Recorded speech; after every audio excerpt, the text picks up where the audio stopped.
Presented by Honda. At the Model Clearout event, it's the best time to team up with a Honda you'll love. Welcome to Rogers Center. The roof is closed. There's a light rain outside. It is a very comfortable 24 degrees. And the Red Sox, what a comeback they had last night. They scored 4 runs in the 8th and 5 more in the 10th to win the opener of this 3-game series, something they have done all season long. They have 80 wins on the season, the first team in the majors to 80 wins. Take a look at their lineup. Andrew Benintendi's got a 6-game hit streak. He's 10 for his last 26 during that hit streak. And then down in the order, J.D. Martinez against the Blue Jays. He has worn out the Blue Jays as he did once again last night. He drove in 4 runs last night and hit another home run. He has 6 against the Jays this season. That gets him up to 97 RBIs. You definitely have to take advantage and watch out for that guy. Mike Housechild, this is career start number 1 in the major leagues. What a relief he had in that first career outing for the Blue Jays. 6 innings in his last appearance. That was in Seattle. It was a run-free relief debut, the first in team history. 6 scoreless innings, tied a team record when he came out there. And he was good because he threw strikes. Just went right after the Seattle Mariners with his fastball, especially early in the count. Mookie Betts is in the box, and he takes a first pitch strike, and we are underway. Another good crowd on hand tonight. Last night, 31,855 here at Rogers Center for the opener to this 3-game series. Breaking ball quickly, 0-2. That's exactly how he started against Seattle. He came in the second inning and threw 6 shutout innings against the Mariners, and it was strike after strike after strike. Off the plate, 1-2 now. Mookie Betts. He had a big triple in the 10th inning. That came with 1 out, and that started that 5-run 10th inning. He scored what was the go-ahead run at that point, made it 6-5. Breaking ball hit in the air. Routine fly ball for Kevin Pillar. Betts is retired, 1 away. Take a look at the defense. It's Pillar in center, flanked by Hernandez and Grichuk. And Ledmus Diaz, he has been rock solid at shortstop. And behind the plate, Russell Martin is back. Yeah, on Saturday, Russell fouled a ball right off of his left knee joint. He was telling me today it has swelled up. He had the off day, really helped on Monday. This is his first game since Saturday. He said he really got over the hump yesterday, and he feels like he can get back there now with regular work. That is a scary thing when you foul a ball off of your knee like that and it swells up on you. Had to get the fluid out of there and calm it down a little bit. So Martin is catching Housechild for the first time. This is Andrew Benintendi. Benintendi with that 6-game hit streak. 10 for 26 during that streak.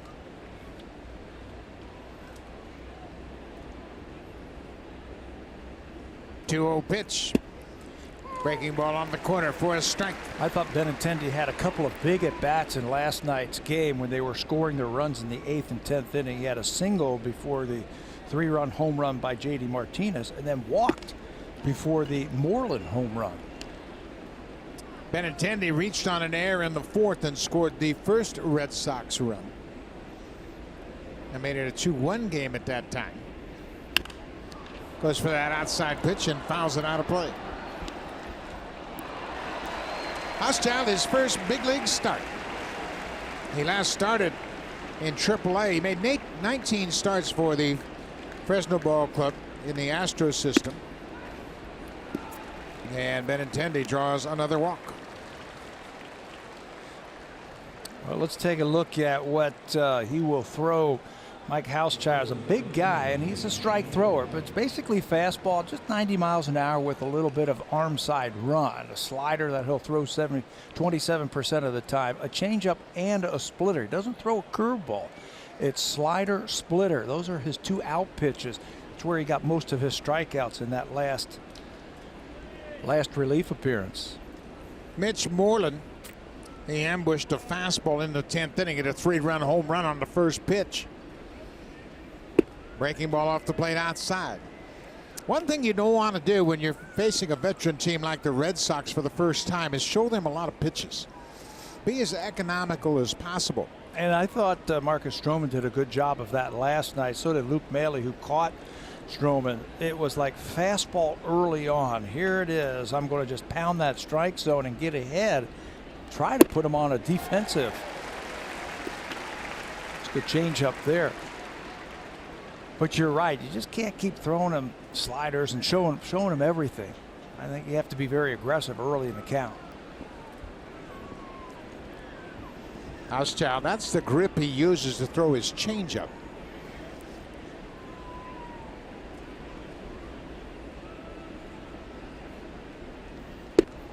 Fastball off the plate outside. Red Sox hitters, they want some information, so Moreland's going to wait him out. Looking at a couple pitches, you can see they expect Moreland to pull the ball on the ground.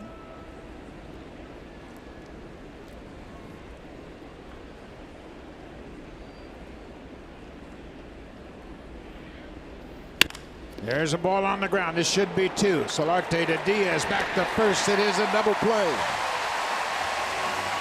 Blue Jays turned 2 double plays in the game last night early. They start out with a double play to end the top of the first. Good job by Diaz, the shortstop.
Last night to start the scoring. That gave the Blue Jays a 2-0 lead for Travis.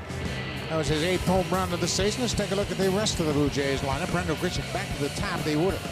Grichuk's average at .230 for the season. He has been hot lately. Last 6 games he's hit .357 with some extra base power and down in that third spot. Justin Smoke extended his hit streak to 11 straight last night with a first inning single and hit a 9th inning home run off Craig Kimbrell to tie up the game. Tonight the Blue Jays face Brian Johnson. He's been a swingman for this team. He's been in 28 games. This is his 8th start of the season. He's 2-3 with a .374 earned run average. The last time out he started against the Yankees, and get this, he threw 5 innings, but he had a career high 11 strikeouts against the Yankees. He had a great slider that night. Blue Jays have seen him 3 times already this year. Johnson took the loss early in the season in relief when Luke Maile hit a walk-off home run off of him. Here's Randall Grichuk. Makes a high strike. Boy, that's a tough pitch. Grichuk wanted to know if that's as high as it goes. High slider. 1-1 now.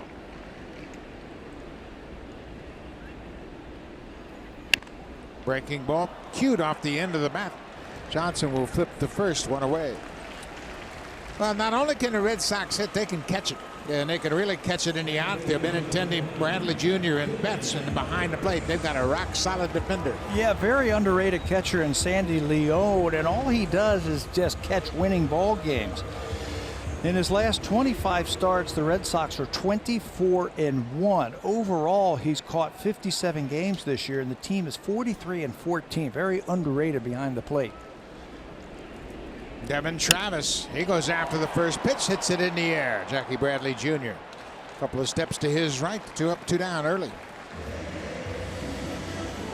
So Johnson, it's the first 2 men he faces here. Now he'll deal with Justin Smoke. Doesn't throw really hard, but he's got 4 different pitches that he can throw at any time for strikes.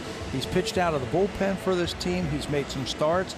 He's actually making this start. They were hoping that Chris Sale would come back tonight and make the start against the Blue Jays, but he's been pushed back to Sunday, so Brian Johnson will come in and make this start. Obviously, there's no urgency for the Red Sox to get Sale back into the swing of things.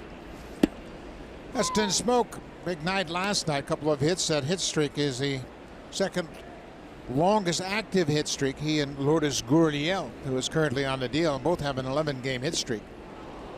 The longer active hit streak as we speak, Elvis Andrus of the Texas Rangers has an 18-game hit streak. That's the longest current hit streak in the majors.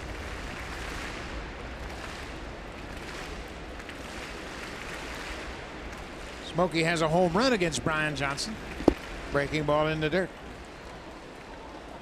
For Smoke, the home run he hit last night in the 9th inning off Craig Kimbrell was his 14th home run the last 2 seasons in the 9th inning or later. Curveball for the strikeout. Takes Brian Johnson just 8 pitches to retire the side in order. He strikes out Smoke to end the bottom of the first.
He hasn't been with the Blue Jays very long, but he has been singing the praises of his new surroundings to his new teammate, Mike Hauschild. You see, when the two were in Seattle, Borucki raved to Hauschild about the amazing views of the CN Tower from the home dugout. Now, last night with the roof open, Borucki had his chance to show Hauschild what he was talking about. The added bonus was the people taking part in the Edge Walk were featured on the stadium video board. Borucki said both he and Hauschild were in awe of them seemingly hanging off the CN Tower. Borucki turned to Hauschild and said, "You couldn't pay me to do that, would you?" Hauschild replied, "There is no chance that would ever happen." Well, I know 2 guys who are brave enough to do this. Buck and Pat, look at you guys. And we didn't have to pay you overtime as far as I know. I'm praying right there. I tell you what, I wouldn't do it again. It was a lot of fun. You know, it was for a great cause. Yeah. I think $10,000 was raised for Jay's care. I'd do it again for money, but I'll tell you what, I was scared going home just thinking about what I had just done. It's way up there. We couldn't have a better day. Here's J.D. Martinez, and he is in the discussion, obviously, for the American League MVP honors. He and his teammate Mookie Betts among a group of American leaguers. There's a ground ball to short. Diaz fires across the diamond, 1 away. Now, Edmus Diaz has been rock solid at shortstop. He's committed just 7 errors this season. He's got a much stronger arm than we were led to believe.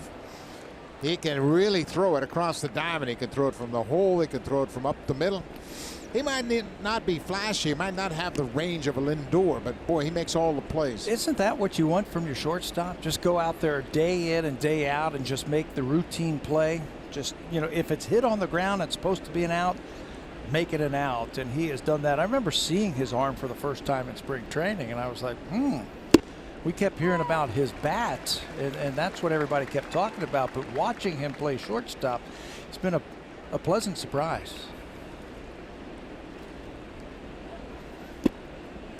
Xander Bogaerts, a ball and a strike on the Red Sox shortstop. Bogaerts in last night's game He had a base hit and a stolen base in that 10th inning. He scored the 9th Red Sox run. He was 1 for 4. He walked in the 2nd inning. Fly ball, left field. Hernandez over in the alley makes the catch. This is the first time through the lineup for the Red Sox against Mike Housechild. That's about 3 balls that have been hit off the end of the bat now. That's where he's got to live, and that's where he's got to be effective, keeping the ball out of the middle of the plate and off the middle of the bat. So far, so good for him. There's Jackie Bradley Jr. Hit a 2-run home run in the 10th inning, his first career extra base home run. It was his 7th career home run against the Blue Jays. That's the most he's hit against any opponent. For the season, he has 9 homers. Just a .211 average. He has lit up the Blue Jays this year. He has hit safely in his last 9 games against the Blue Jays with 8 RBI. Yeah, and that's the beauty of this Red Sox ball club. You can shut down their big guys, but there are enough bats in this lineup to do a lot of damage. And that's why I think J.D. Martinez is going to get a lot of votes for the MVP. It depends on how you define MVP and what he means to a team. It's not just the guy with the best stats or the best player. It's the guy who is the most valuable. And by him going into this lineup has made everybody around him better. And they've got some really good hitters at the bottom of the lineup now. 3-1 pitch off the plate for ball 4. Second walk issued by Housechild. A 2-out walk here in the 2nd. That was the one thing missing from the Boston Red Sox last year, was that run producer in the middle of the lineup. Right now they are the best hitting team in the American League. Yeah, and you know this, having been a player, when you have that horse in your lineup, everybody kind of defers to him, saying, okay, well, if we get in a jam, JD will take care of it. If we get up against a tough pitcher, JD will take care of it. Really takes a lot of pressure out of the rest of the lineup. I remember that like it was yesterday in 1992 when Dave Winfield came over here. That was the type of influence he had on the team. Exactly the same kind that J.D. Martinez has had on the Red Sox this year. David Ortiz was that guy for so many years for the Red Sox. Of course, he didn't play last year, and they really missed that presence. 1-0 to Eduardo Nunez. Bradley is perfect this season in steal attempts. He's 11 for 11. As they mentioned on the pregame show, this is another aspect of the Red Sox that people will overlook, their ability to steal bases. Yesterday, going into that game, they were tied for the league lead with 87. They picked up a couple more yesterday.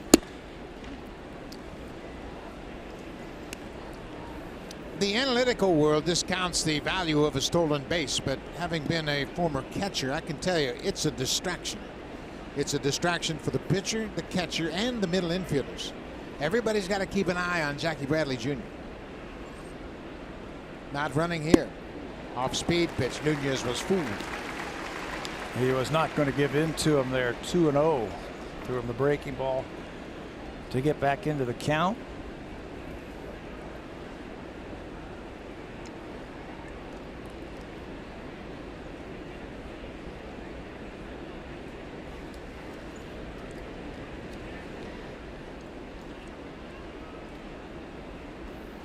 Ground ball. Diaz will flip to second. That'll end the inning. Housechild is messing with the timing of this Red Sox lineup through the first 2 innings.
Taking place tomorrow, Thursday, August 9th, tonight's first pitch was thrown out by Raymond from Stayner, Ontario. Visit DQ tomorrow, and net proceeds from every Blizzard treat sold will help kids being treated at local Children's Miracle Network member hospitals. Raymond was a Dairy Queen Miracle Treat Day champion child back in 2000 and now works for Dairy Queen in his hometown. He's been an incredible ambassador for the Children's Miracle Network, raising more than $30,000 all by himself. Oh, and he's also a huge Toronto Blue Jays fan. Make sure you get your Blizzard tomorrow. Buck, I know where I'm headed. Absolutely. I had a chance to visit with Raymond, and I actually made a phone call to Raymond at his Dairy Queen when he was working. And we got to surprise him to tell him he was going to be honored by throwing out this first pitch. It was a special moment for me, and it was a special moment for Raymond. He does a great job, and he has been working at Dairy Queen for 10 years. And he raises money for that great charity, Children's Miracle Network. And I tell you what an inspiring person Raymond is. And there he is with his family. His mom and dad and his sister all came to the ball game. And he told me he's a big Blue Jay fan. He knows a little something about the game, doesn't he? Yes, he does. Loves his Blue Jays. Raymond went to Sick Kids Hospital as a child, just 5 months old. He had a blood disorder, and he spent a couple of months there, and then he went back 4 years later with leukemia. So he knows the value of sick kids and the Children's Miracle Network, and he has done a great job. He has raised $30,000 in the past on his own, and he's shooting for $12,000 this year, and he's up to $9,500 that he raises working at Dairy Queen to help out those other kids. What a special guy. So go to Dairy Queen tomorrow. I know I'm going there tomorrow. All the proceeds go to that charity and that cause. Dairy Queen's done a good job too. They've brought 3 other children from across Canada here to enjoy this night as well. So go out and get yourself lunch at Dairy Queen tomorrow. Teoscar Hernandez takes strike 3, second strikeout in a row for Brian Johnson. One away here in the second. Johnson had a career high in strikeouts last start with 11 in just 5 innings, and a lot of it was off the off-speed pitch. Looked like Teoscar Hernandez might have been looking for that off-speed pitch there, and Johnson and Leon crossed him up with fastballs to get the strikeout. Kendrys Morales looks at a first pitch changeup off the plate. Kendrys has had some luck against Brian Johnson. He's 3 for 7.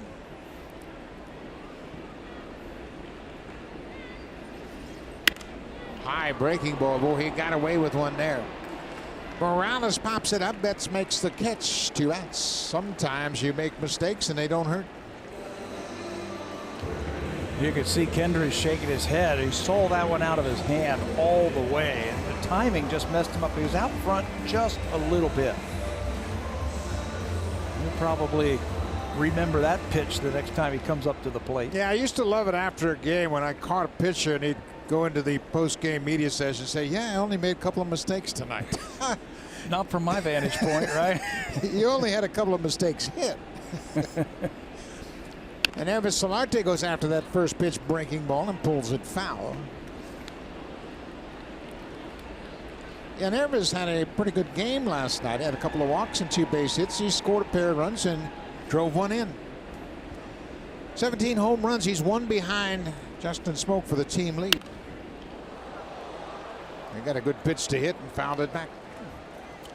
It's like Brian Johnson's going to challenge the Blue Jays. He's going to be around the plate. He's gotten away with a couple of pitches already.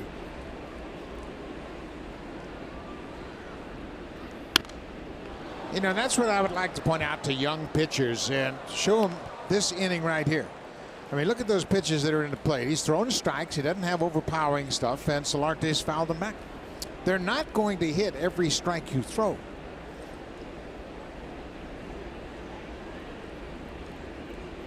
Oh, 2. Popped him up. Foul territory. Mitch Moreland, the first baseman, calls for it and makes the catch. Another quick inning for Brian Johnson. He's retired 6 in a row. It's scoreless as we go to the 3rd.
anniversary. On Saturday, August 11th at 4:07 p.m. Eastern, come to the WestJet Flight Deck during the ball game and visit Memory Lane for your chance to get your picture taken with alumni, or visit Section 127 to take your picture with the World Series trophies. Catch Guzman, Olerud, Winfield, and many more. For tickets, visit BlueJays.com, and don't forget to arrive early for the pregame ceremony. Buck.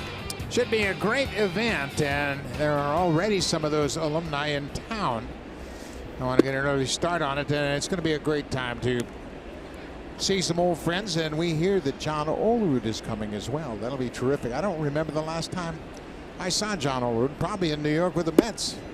I think the last time I saw Ole is when we had that reunion. It was probably 10 years ago or so. 8 or 10 years ago. He's out on the West Coast. He's in Seattle, and he has stayed out there most of the time.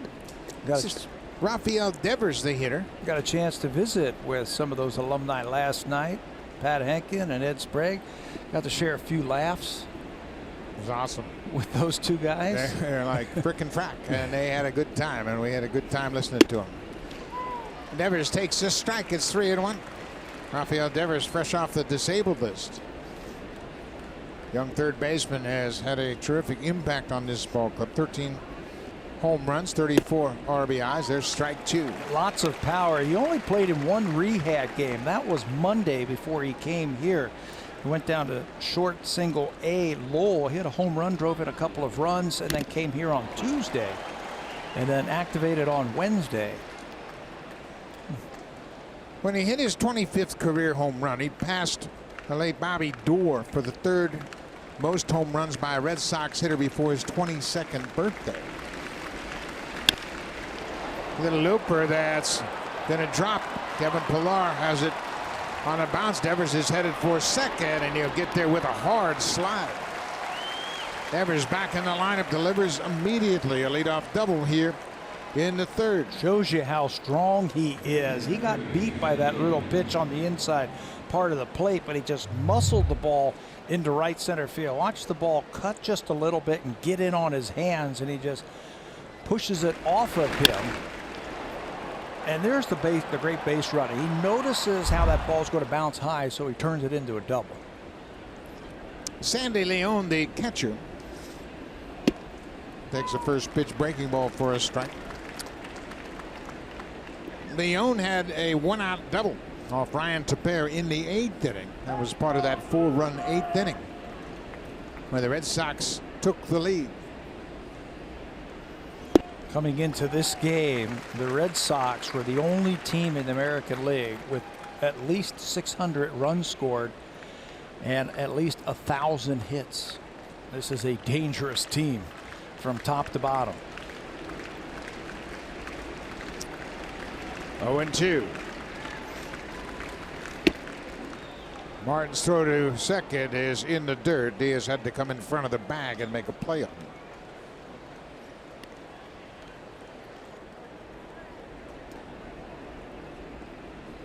Diaz might have caught that awkwardly in his glove. As he came off the bag, he had to cut it in front of the base to take the short hop. And watch Devin Travis. Remember, he's in the shift situation. He's going to go and try and back that ball up. There he is, coming into your picture, doing everything that you have to as an infielder. 1-2 to the catcher, number 9 hitter Sandy Leon. Lays off that high fastball. Yeah, Diaz is still looking at his finger. Remember when he was shifted over to third base and there was a line drive that hit right at the base of his thumb and hurt his thumb. He missed a couple of games. He caught that ball awkwardly.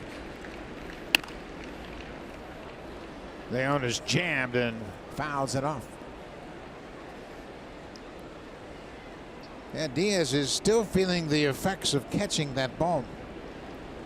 He's got his glove off his left hand, and you can see him. Yep. That's right where he took that shot at the base of his thumb.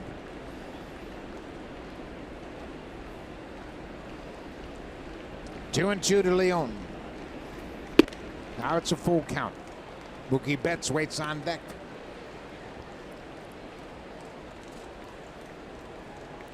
Betts flied out to center field his first time up.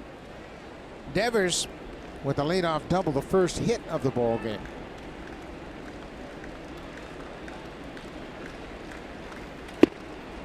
Leon draws the walk. That's 3 walks already issued by Hauschild.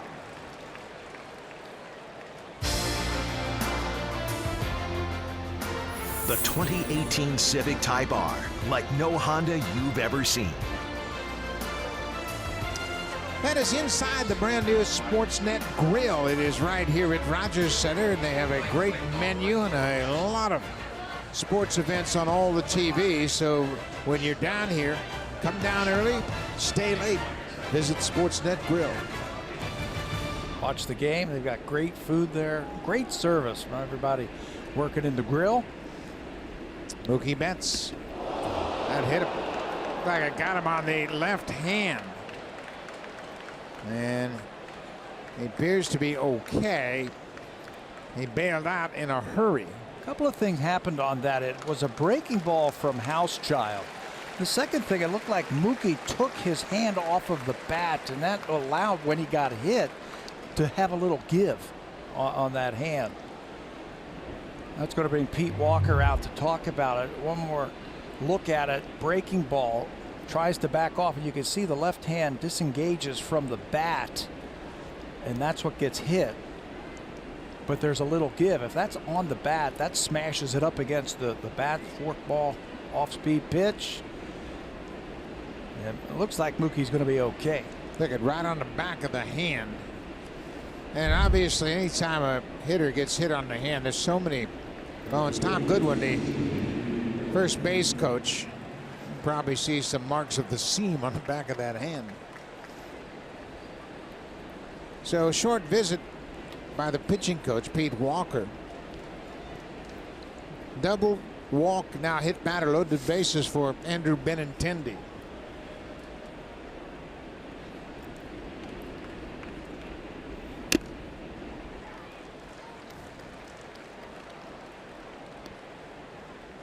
Blue Jays bullpen already going to work. Luis Santos finished up the game last night. Came in and got the final out of that 10th inning through just 2 pitches. Benintendi's behind 0-1. This is going to be into the seats out of play. I like that. Come right back at him after you missed with that splitter and hit Mookie Betts. Come right back at Benintendi with strikes. Benintendi has never hit a grand slam, but Boston has hit 9 this year. 9 grand slams. Bogarts has 3. Betts and Devers have a pair, and Martinez and Moreland have all delivered with the bases loaded. 6 of them in April, in the month of April. 6 grand slams. It's a record. Fly ball deep to center. Pilar is going to make a catch. Devers is tagging at third. Leon tags and moves from second to third, and the Red Sox have a 1-0 lead. Benintendi with the sac fly picks up his 67th RBI, and Boston takes advantage of the bases loaded, nobody out situation. If you can limit the damage now, maybe get a ground ball and get out of this, it's got to be a moral victory. Well, we talk about the Red Sox and how many things they do well. They run the bases very well. The catcher, Leon, tagged at second and moved over to third on the fly ball to center. So now Mitch Moreland hits with runners at the corners and 1 out. And you've got some speed over there at first base. Stay out of the double play. You can start Betts if you want to at first. Not running here. First pitch strike. That's the best defense for a pitcher to diffuse the running game. Throw strike 1. You cut down the number of opportunities for the base stealer to run. Hauschild has held the ball very effectively early in this game. Betts with a big lead. There he goes. Down and away. Martin will not make a throw. Mookie Betts picks up his 22nd steal of the season. That takes the Red Sox right out of the double play situation. That's another aspect of the value of a stolen base. So many weapons to help you score runs. Really no chance for Russell Martin to even throw the ball, so he just holds on to it. Great jump by Betts. He's only been thrown out 3 times this year.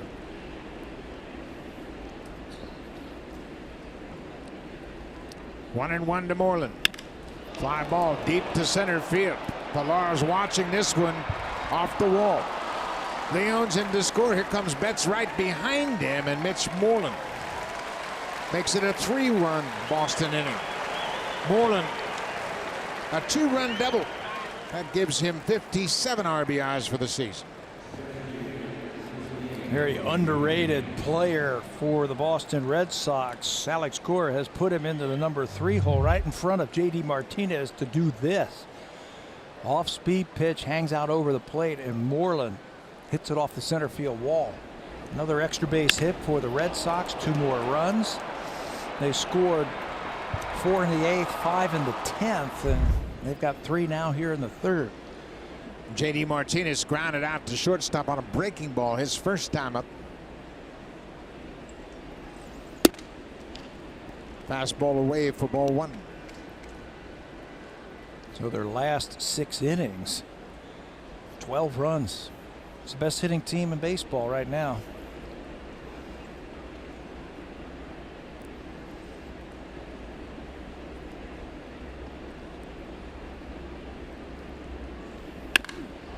Base hit to left field. Hernandez laid back on the ball. I thought they might send the runner Moreland on that base hit by Martinez. And it looks like John Gibbons is going to make a pitching change here. So it's a tough inning for Mike Housechild. Devers started it off with a double. Leon walked, and then he hit Mookie Betts. That loaded the bases with nobody out. You're asking for trouble when that happens. So he'll be out of the game. He goes 2 1/3. Luis Santos will come out of the bullpen to try to get out of this inning. Just 1 out here in the 3rd.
Our guest from one of TD's community partners. Welcome to Rogers Center, and you're witnessing a pitching change here in the 3rd inning. Luis Santos closed out the game last night. He is making his 12th appearance here in the 3rd inning. He had to finish out that 10th inning. He threw 2 pitches, got a pop-up against Nunez, so he is the first one out of the pen tonight. There are the numbers for Luis in 11 games. He's had 1 start for them. Remember, on that bullpen day, he was only able to get 1/3 of an inning in. But when he comes into ball games, he's done a good job. He's given the Blue Jays multiple innings. Mike Housechild able to get just 1 out here in the 3rd. Santos starts Bogaerts off with a good sinking fastball.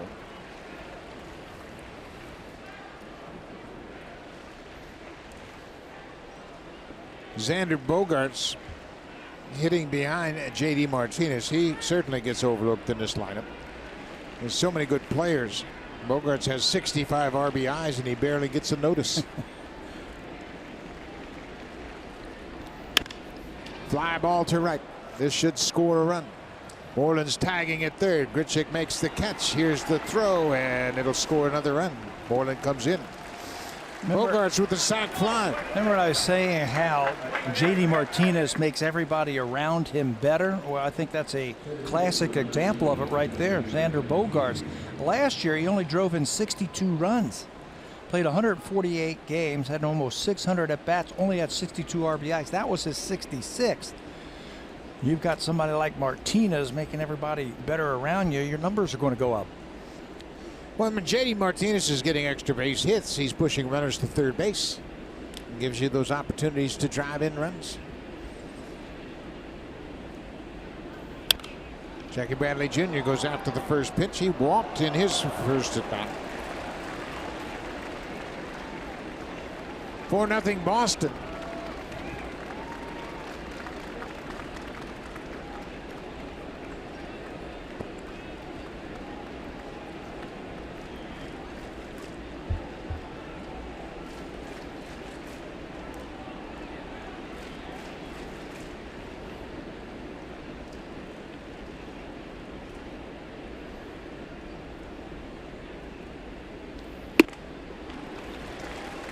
Fastball for strike two.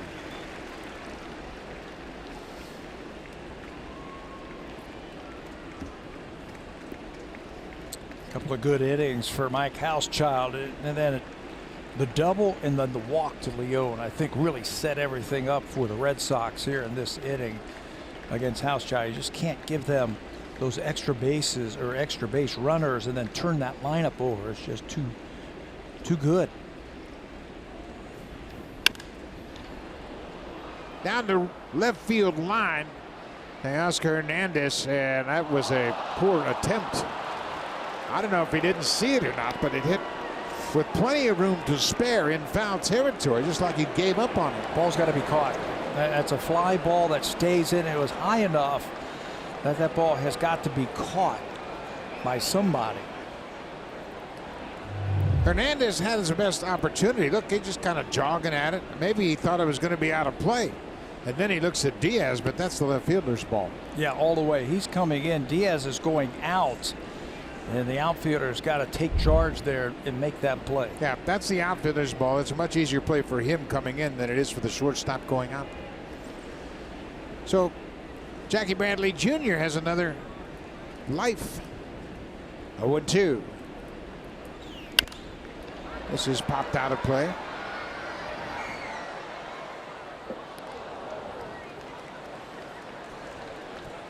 Oscar Hernandez has had his moments with the bat, and he's had his difficult times in the field. He has committed 6 errors in the outfield. You just have to go after that ball. And that coaches tell me when I was playing on the corner, you run until that ball lands in the stands. And if it doesn't land in the stands, you should be able to catch it.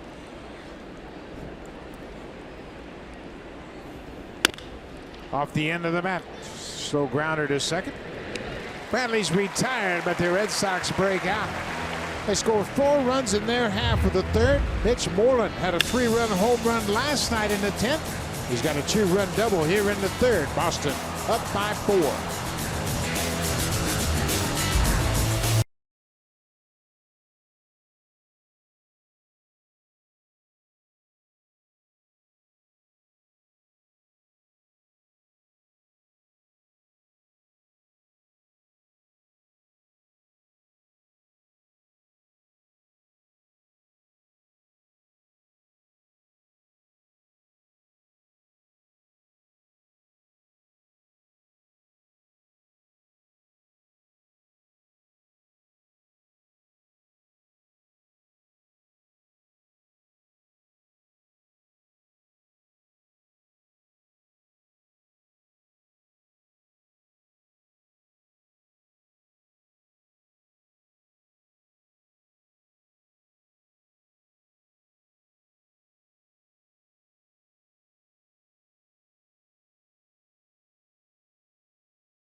Bottom of the third, and since the All-Star break among AL batters, Diaz is second in slugging, fourth in average, and fourth in OPS. He told me he's been very disciplined lately, swinging at pitches that he likes in the strike zone, and he's been making solid contact. We saw plenty of that in Seattle.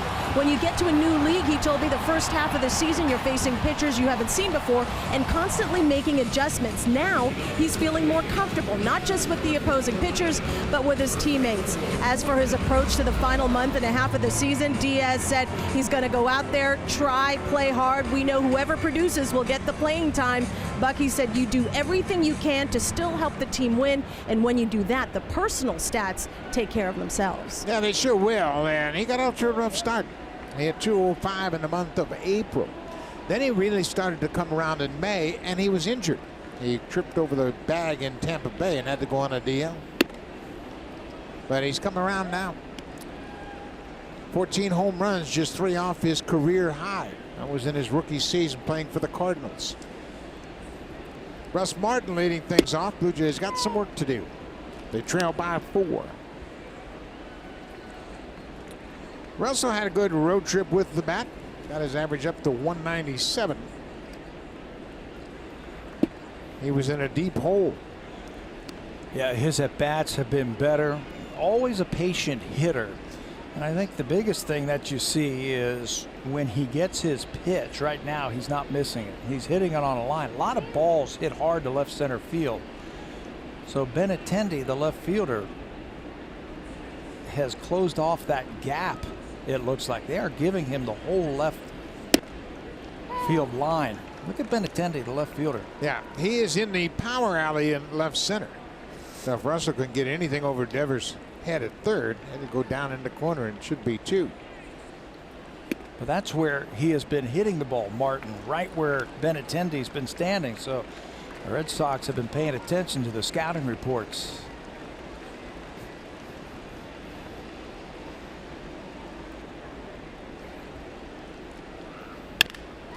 Ground ball up the middle. Bogaerts makes a play, but he won't have a play. He kept it on the infield, but that's all he could do.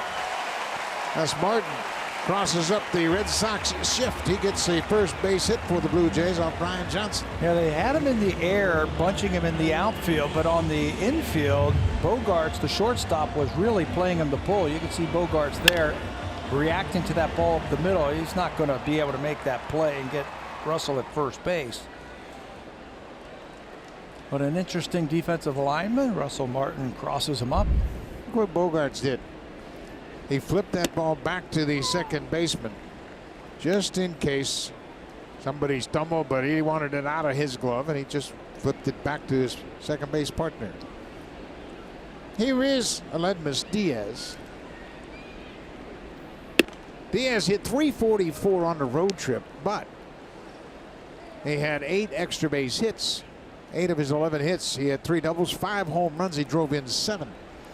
Watch his front shoulder, how he really keeps it closed now for a long time. That'll help him stay on all of those pitches. You can see the umpire saying, yeah, it caught the bottom of the strike zone. Aledmys said, no, it didn't. But you're never going to win that battle as a hitter. It's 1-2 now. Fly ball right field. Mookie Betts got room. Russell's going back to first, but he'll hold right there. Betts has got a good arm. Hurry in to earn 3 times the Aeroplan miles on everything in store and online from August 8th to 11th. Only at Home Hardware. Here's how. A little bit of rain going on outside Rogers Center. Roof is closed. Of course, there was a terrible storm in the area last night. 1 away for Kevin Pillar. Big bending curveball for strike 1. Pillar's hit well against Johnson in the past. He's 4 for 7. You mentioned that Brian Johnson has been a reliever this year for 21 games. He's also been a starter for 7 games, and his numbers as a starter are excellent. He's got the 4 pitches that you need to start. Last time out, I mentioned he had all those strikeouts. Well, he threw a lot more sliders. 31% of his pitches in that last start. 5 innings versus the Yankees, 11 strikeouts, 31% were sliders. Got to do that if you're going to get through the lineup 3 times. Kevin Pillar's behind 0-2. Breaking ball bounced to the dirt and he chased it.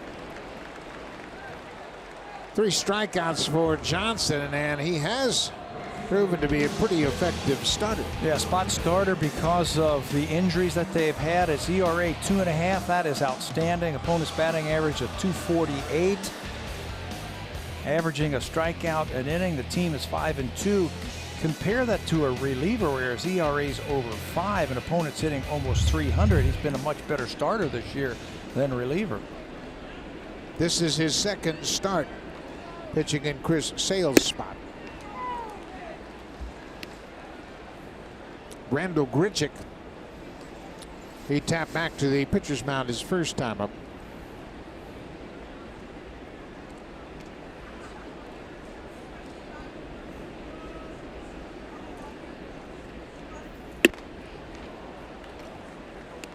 Then after that, high fastball. Good sequence there. Chris Sale is slated to start Sunday in Baltimore, coming off the DL. Had a little shoulder fatigue. Put him on the DL for a while. Good curveball. Johnson's kind of locked in here. 4 strikeouts through 3 innings for Brian Johnson, and he's got a 4-0 lead.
Your #1 Blue Jays app. Customize your experience to catch every moment this season. Get Blue Jays home screen icons and features such as the MLB TV Game of the Day, pitch tracking, in-game highlights, live radio broadcasts, stats, news, and more.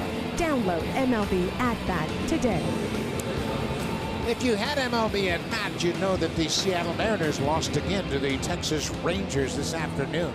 Texas beat them 11-7, and their best pitcher, Marco Gonzalez, got knocked around today. Gonzalez gave up 7 earned runs in 5 innings. Felix Hernandez pitched last night. He got hammered again. Hammered. That might have been his last start this year for them. Texas has been scoring a ton of runs, but if you're in the pennant chase, you can't let the Texas Rangers beat you. No. You can't. You have to beat them. You got to figure out a way. Eduardo Nunez makes the first pitch strike. Luis Santos came in, got the final 2 outs of the 3rd inning. Gave up a sac fly to Xander Bogaerts and got Jackie Bradley Jr. to ground out. Line to the shortstop. Nunez is retired. I want to remind you, there's a lot of Rogers Cup tennis right now, and on court 1 on Sportsnet 1, you can see Rafael Nadal playing. Opportunity to see some of the best players in the world playing in the Rogers Cup. And Nadal is on Sportsnet 1 as we speak. Rafael Devers got the rally started in the third inning. Had a little blooper into center field that bounced high, and he ended up at second with a leadoff double. He scored the first run of the inning.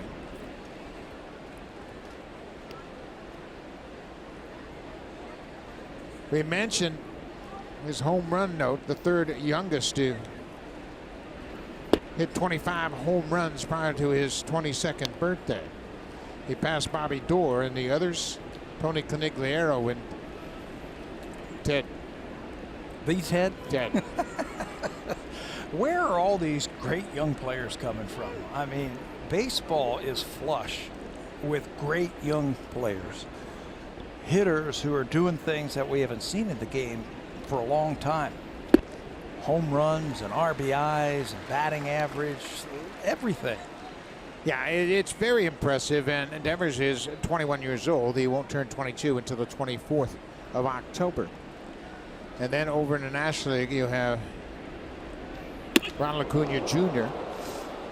and Soto with the Nationals. Soto's 19. He's 19. He's raking. Ozzie Albies with Atlanta is what, 21 years old? He's 21. Wow. Acuna is just a terrific player, and he's really taken off since they put him in the leadoff spot. He's 20 and won't be 21 until December.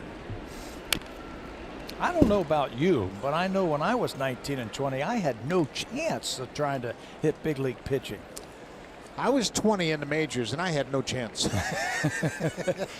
It's just a different level, and these guys are making it look so easy.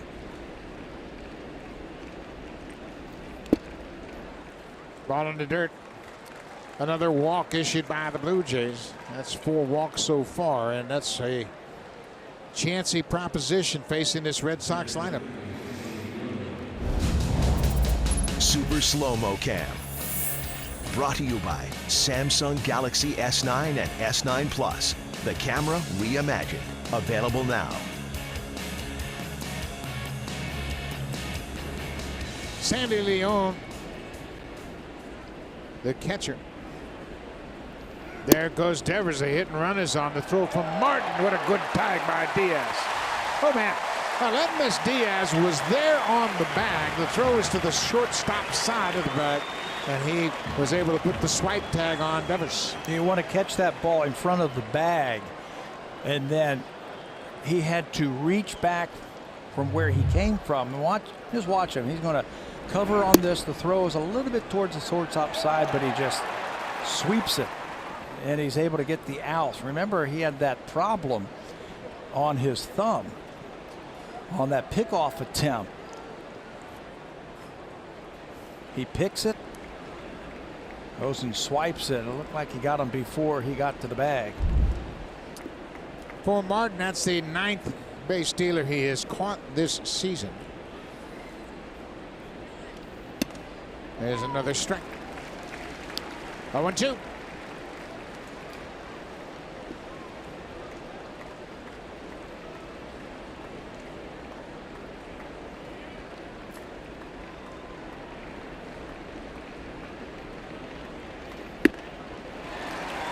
Fastball there. Santos gets another strikeout. A strikeout and a caught stealing. Make it a quick inning for Luis Santos. We'll go to the bottom of the 4th. Travis Smoke Hernandez, middle of the order.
A slow start, and then eventually he was sent back to the minor leagues. Got a chance to regroup in AAA, and since he's returned, he has put up some big numbers. Since he's come back from AAA in 53 games, Pat, he's been a very consistent hitter. And I love the OPS, his on base plus his slugging, up over 800. That's superstar territory right there. If you have a second baseman with an OPS of 800 or better, you've got a really good player. Just driving the ball more, and he was saying that to me yesterday, that, you know, I'm thinking about driving the ball and hitting it hard, getting it into the gaps. That's where you get that slugging percentage up, when you get those extra base hits. He's got some pop. He's not satisfied with just hitting balls to right field. He wants to do some damage.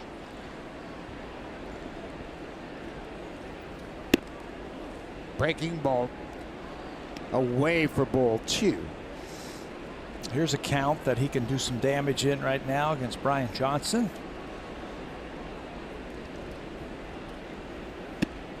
Came with the slider.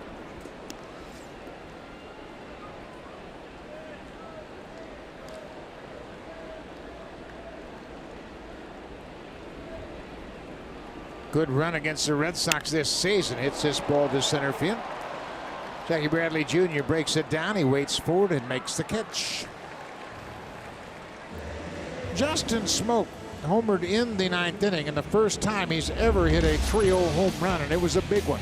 It was off one of the best closers in all of baseball in this 3-0 count, and you're down by a run. You can gamble that you're going to get a fastball. 3-0 from Craig Kimbrell might be the best pitch that you can hit. Why not let it go? And he did. Blue Jays were happy that he swung. He doesn't swing that often on 3-0 pitches. Now, that's his first 3-0 home run, only his 12th official at bat. It's not comfortable, but he said, you know what, last night we're down by a run. He threw me 3 breaking balls. I was ready for that fastball. Well, the Red Sox, with a left-handed batter, or excuse me, left-handed pitcher on the mound, a right-handed batter, they have shifted over to the left side. StatCast AI is powered by AWS. A lot of slow stuff from Johnson, so they're expecting Smoak to pull the ball. The home run last night came in the 9th inning, as we mentioned. It's the 14th home run Smoak has hit over the last 2 seasons in the 9th inning or later. That's the most such home runs in baseball. There's a base hit. Smoak is headed toward first. Benintendi will play it off the wall. Smoak's headed for second. He'll get there with a stand-up double, and that extends his hit streak to 12 in a row.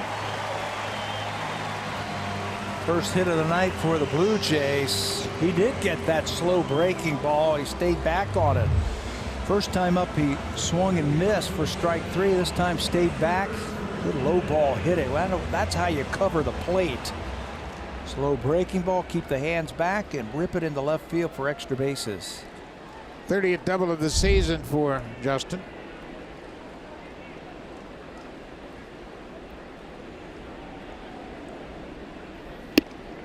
That sets a new career high for Smokey. He had 29 doubles a year ago. Now he has topped that with his 30th.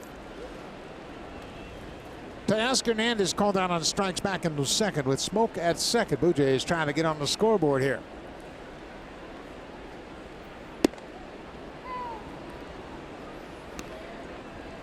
No 1-2.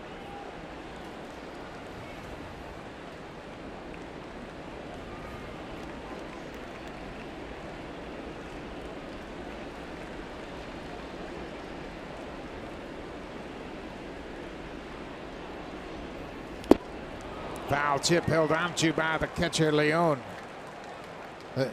Teoscar saying it hit the ground. It was a foul tip indeed, but he's arguing with the home plate umpire, Ramon De Jesus. Now John Gibbons is out. Say, hey, that ball hit the ground. Whether he believes it or not, he's trying to back up his player. You know, watching it from what I saw, it looked like Leon got out there and caught the ball before it hit the dirt.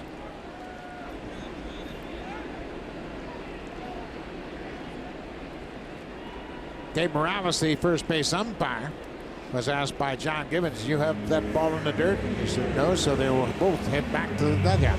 Yeah, watch it one more time. Leon going out there to get it. That looked like, that time it looked like it bounced. It bounced 6 inches in front of his mitt. So it should be a foul ball. Yep.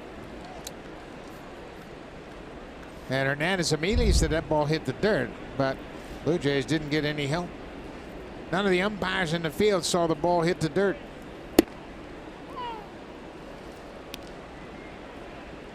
Boy, that's unfortunate. Should be a foul tip, and he should still be hitting.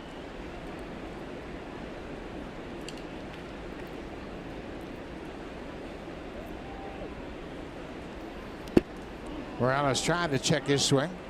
Didn't go around.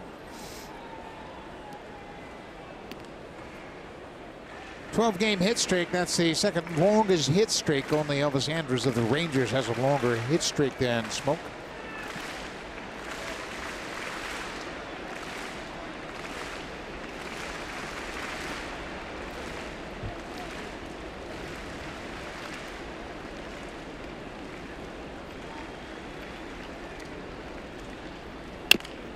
With a bouncing ball out in front of home. Johnson has plenty of time. Morales is retired. The Blue Jays get a one-out double, but strand a base runner in scoring position. Now time for Blue Jays Central Update. Here's Jamie Campbell and Joe Siddle in the Samsung broadcast studio.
Is almost here. Don't miss SummerSlam on August 19th, only on the WWE Network. Buck. Thank you very much, Hazel. Good crowd on hand tonight. And right now, their Blue Jays trail 4-0. Top of the fifth inning. Luis Santos, an inning and 2/3 so far. Mike Housechild started. He's charged with 4 earned runs on 3 hits over 2 1/3 through 51 pitches, and he was out of the game. His command left him. Had a walk and a hit batter in that 4-run third inning. Mookie Betts, he was the batter that Housechild hit in the 4th inning. He came around to score the 3rd Red Sox run.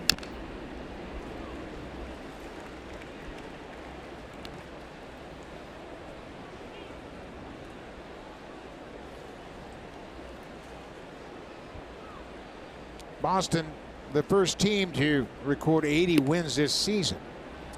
They were also the first team to have 80 wins in 2009.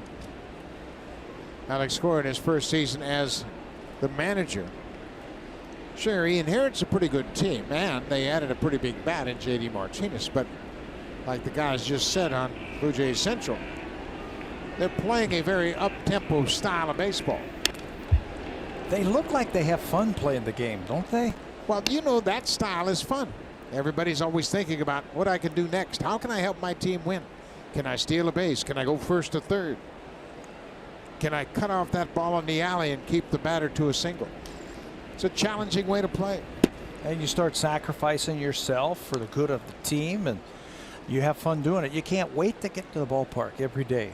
How are we going to win a game today? A lot of these guys grew up in this organization.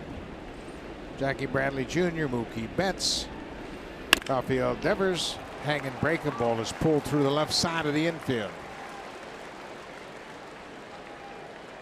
A leadoff single for Mookie Betts. Well, we mentioned the 80-34 record. The franchise best winning percentage all time. And they're projected to have 114 wins. Been a long time since they've gotten off to this great start. They were a playoff team last year. And so you're right, he did inherit a pretty good team, and they've added to that in J.D. Martinez, and they picked up Nathan Eovaldi at the trade deadline. Steve Pearce has helped out after they picked him up. There's Steve. Steve will be in the lineup tomorrow, and he's had a pretty dramatic impact. This is the guy J.D. Martinez signed as a free agent, and the Red Sox took a lot of heat for signing him. Like, really? We don't need his bat. Boy, do you ever need his bat. And the difference is dramatic. It was late, too, wasn't it? Real late. Late in the offseason. February, yep. Nobody wanted to step up. The Red Sox said, you know, we have a void, and he fills that void. Dave Dombrowski. Having a chat with Jimmy Delavano.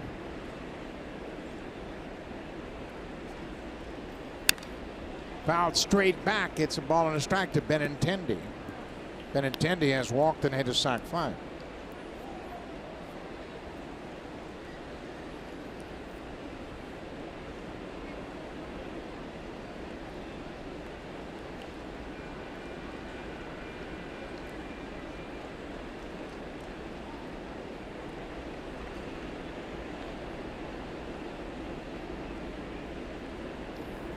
Upstairs. 2-1 now. Mookie Betts stole second base last time he was over there after it hit by the pitch in the third inning. I don't think this is the time, though, to run. You got a left-handed hitter up there, 2-1 count. Maybe you give him another pitch or two to let him try and pull that ball to right field.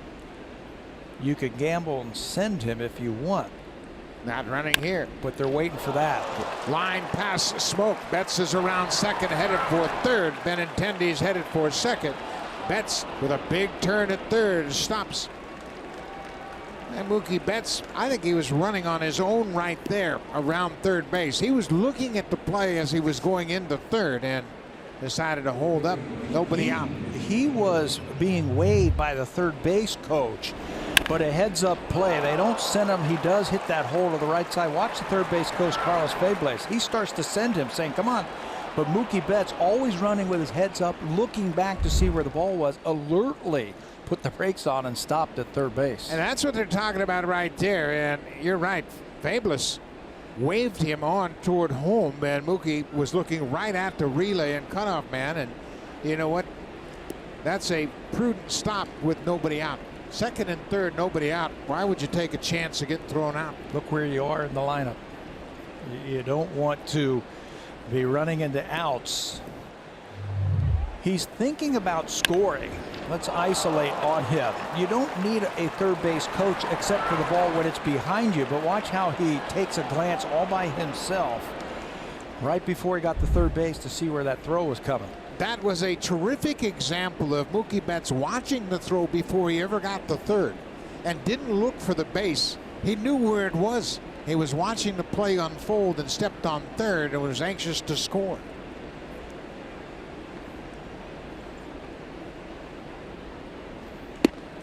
We bring that up, and you and I were talking about this yesterday. Not many base runners who run as fast as Mookie Betts can run bases like that without watching where the base is. Yeah, yesterday he did it on his triple where he was running and he didn't even have to look at the base. He just knew where it was there. You brought up a great one from back in the day. He used to do that all the time. Willie Mays did it all the time. And I don't know how he did it. How do you run the bases without looking at the base? I saw Willie Mays run into third base full speed backwards and watch the play. And just stepped on third and continued down third base line. They bobbled the ball and they took off for home. Best base runner in the history of the game. Mookie's going to get his share of that right now as one of the best base runners. I've been very impressed in these two games and his ability on the bases. 0-2 to Mitch Moreland. He already has driven in 2 tonight. Little looper into center. Teoscar coming over, cuts it off. Here's the throw to the plate, and he stops Mookie Betts. Betts again was trying to score. He watched the fly to the ball. It was a good, strong throw by Hernandez. He was running the bases on his own. He doesn't need a third base coach to tell him if he can make it or not. You always got to know your own strengths and your own speed. Watch Mookie Betts tag up in what he does. He's going to tag, and now he's going to watch the fly of the ball. He determines, maybe I'm going to go. I'm going to run, and I'm going to watch the fly to the ball, see what the outfielder does with the ball, and I'm going to make my own judgments. He saw the throw was on line, and he stopped. And with that, out to left field, J.D. Martinez has given the intentional pass. They walk him to load the bases, and they'll pitch to Xander Bogaerts. And what were we talking about? Making everybody better around you. Here's an opportunity for Bogaerts to get better because they take the bat out of Martinez's hand. Bogaerts this season has hit 3 grand slams. One of them against the Blue Jays, right? Walk-off. Back in Boston right before the All-Star break. Bogaerts had a sac fly off Santos, the first batter Santos faced entering the game in the 3rd. 1 out. Throws it back to the screen, but it bounces right back to Martin.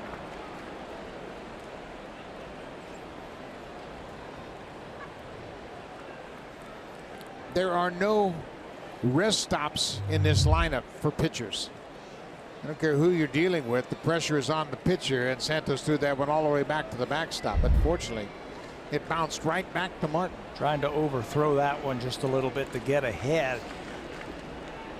Concentrate on making good pitches. Double play will get Santos out of this jam. Right, looking for a ground ball.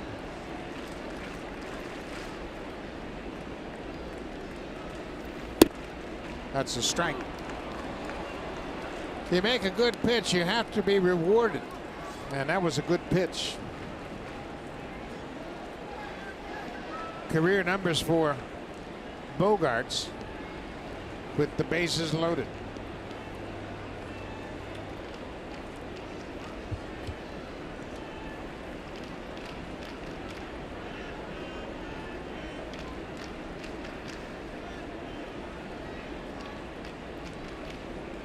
Two and 0 off the plate. Now it's 3-0. Boy, one pitch has set up this whole at bat. If Santos gets that call on the second pitch, it's a totally different at bat.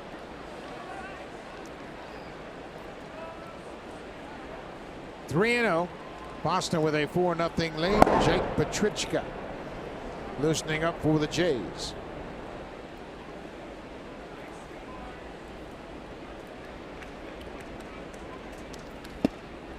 A bases loaded walk.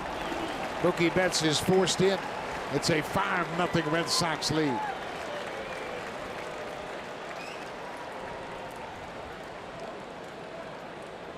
Well, Santos was given the opportunity to pitch around J.D. Martinez. They walked him, give him a chance to pitch to Bogaerts, but he walks Bogaerts with the bases loaded.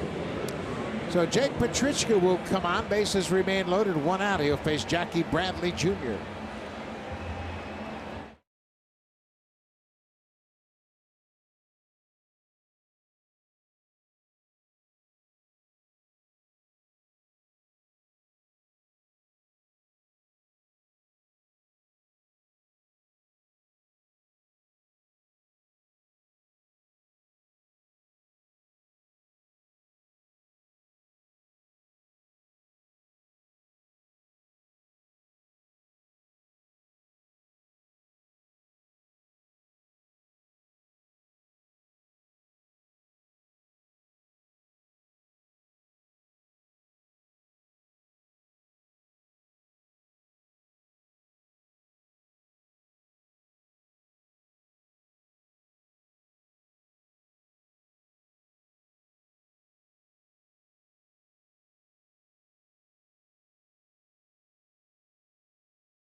winter is coming, and it's a game changer.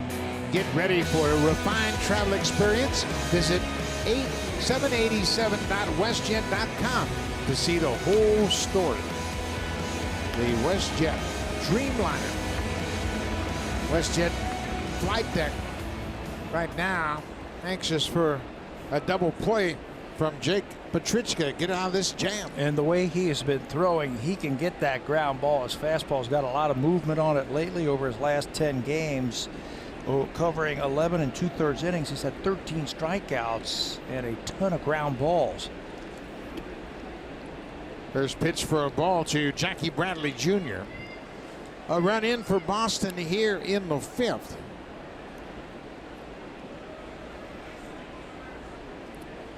He scored a run on 2 hits and 2 walks, and the bases are loaded.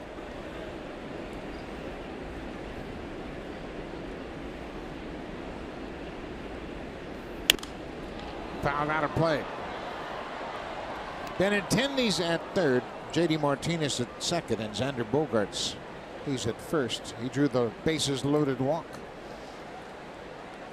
He's got better splits, if you will, against left-handed batters, and I think that's where that sinking fastball comes into play. Lefties have hit .237 against him this season. Righties over .300. There it is. A lot of good movement on that 96-mile-an-hour fastball. It's one thing to throw hard, but it's certainly an added advantage when you've got movement as well. Same pitch, but keep it down this time.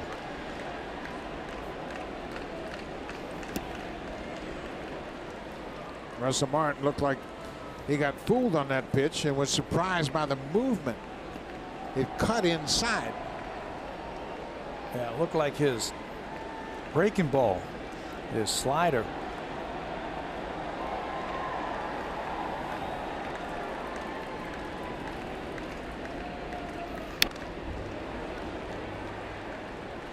That pitch is still up in a dangerous area of the strike zone. Yeah, what you want to do is you want to make Jackie Bradley either reach for the ball by keeping the ball down and away from him, or throw off his timing a little bit where he's out in front. That's how you're going to get that ground ball. 2-2. Ground ball. Travis comes after it. He flips to second for 1. Back to first. Double play. Nice play by Devin Travis. It wasn't that sharply hit. He had to come and get it. That starts the inning-ending double play. Petrichka gets out of it.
Look at the Eastern League rankings, the AA rankings. Bo Bichette is the offensive leader in some pretty important categories. And the Eastern League has always been known as a hitter's type of league. Bichette, 2 more hits tonight. He leads the league in hits, runs, total bases, stolen bases with 28 on a team that has gone 65 and 46 in Double-A. They're 2.5 games over the Trenton Thunder. Bichette is lighting it up this year. He is 4 1/3 years younger than the average player in the Eastern League. He's 20 years old. That's significant because he is certainly holding his own. His OPS 793, and it's been a challenge. It's an adjustment. He is playing against a lot older guys. And got off to a tough start, but he's made the adjustments, so we might be seeing him over the next few years. For the next few years.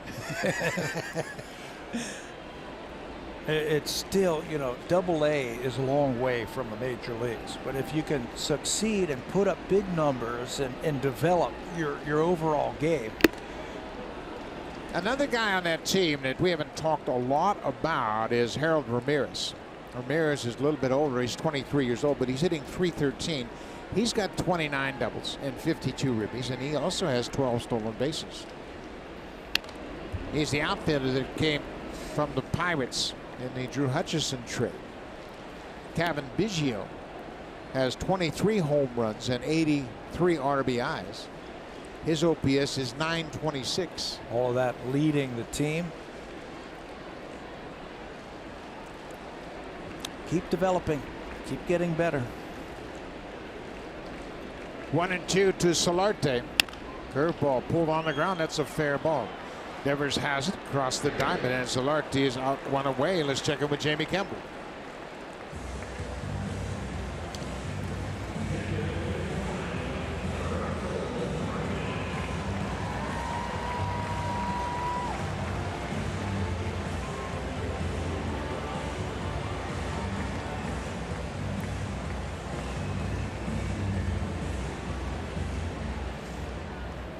Yeah, and that was a rough start to your career. Aguilar his 28th, Shaw his 23rd, Thames his 16th.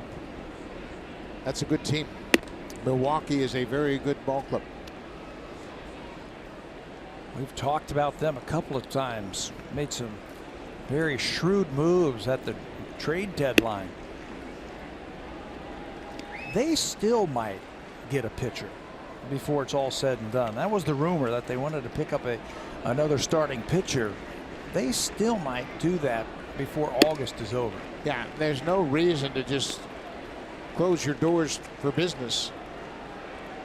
We've seen Mike Fiers go to the Oakland A's. They are fortifying their rotation.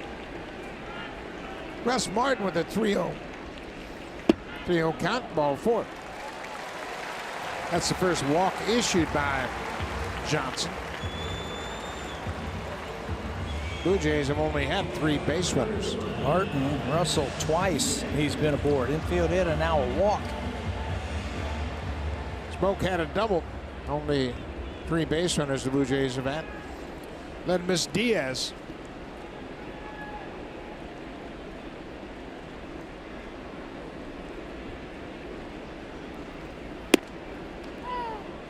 Breaking ball looked to be outside.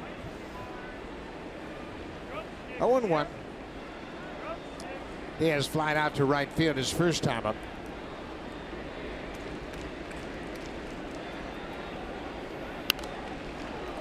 Now it's 0-2.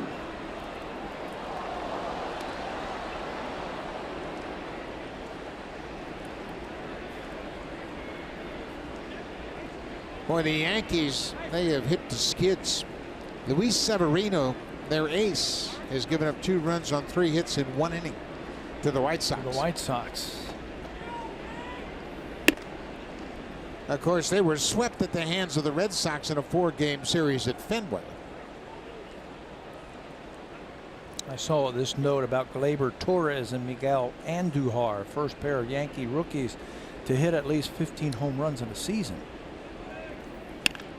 Pulled on the ground. Devers at third.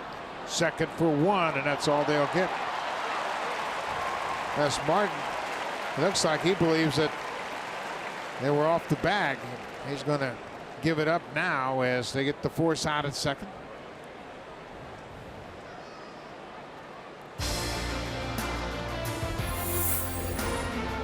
The 2018 Honda CR-V, where style and versatility come together. Rogers Center with a good crowd on hand for the second game of this three-game series. Here's Devers' throw for the force out at second.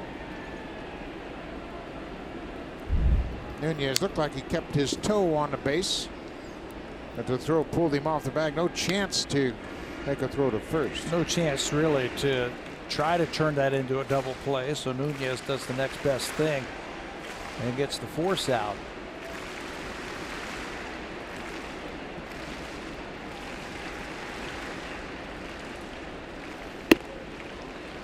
Ball and a strike to Pilar. Kevin struck out on a breaking ball in the third.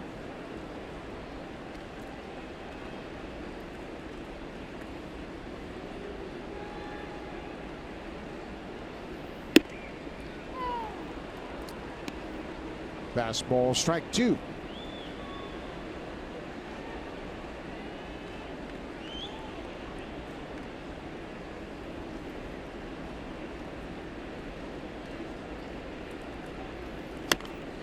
Off the end of the bat, that's dribbled up the first base line. High throw, but Moreland's able to catch it. That ends the inning. Blue Jays strand a base runner. We'll go to the sixth.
Travis with this nifty little play here to help turn the double play last inning.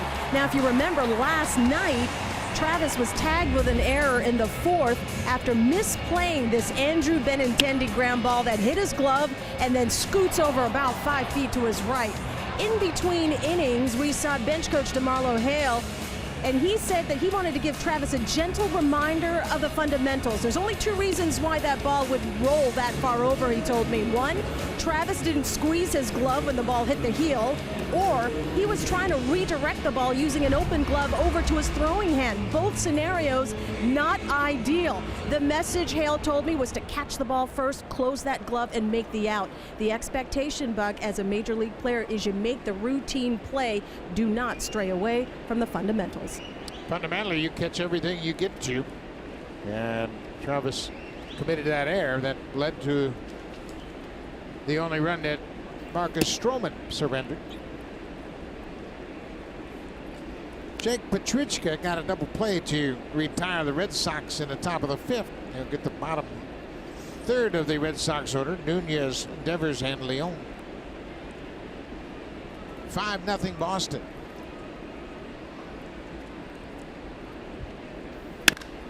Ground ball up the middle. That'll be a base hit for Nunez. They keep coming after you. Nunez is a free swinger. Petrichka gets the ball that he wants, something on the ground. He's only walked 13 times all season long, but unfortunately this ground ball goes right back through the middle. Nobody can catch it. Nunez had lined out to the shortstop in the fourth. He's had a couple of good at-bats. Rafael Devers. Sox have had a base runner on it every inning. Blue Jays were able to face the minimum in the first as Mitch Moreland hit into a double play after a one-out walk to Benintendi. It's the only inning in which Boston has sent 3 to the plate. Devers behind 0-1. Now it's a ball and a strike.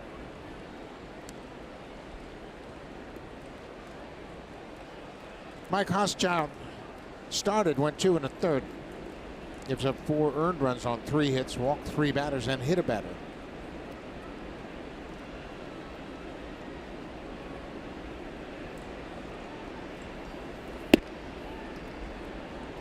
Luis Santos went 2 innings. He was charged with 1 run on 2 hits. He too walked 3 batters and struck out 1. One of those walks was a bases loaded walk to Xander Bogaerts. Betts has scored a pair. Moreland has driven in a pair. Mentioned a couple of innings ago how the Red Sox are winning, but they seem to be having a lot of fun.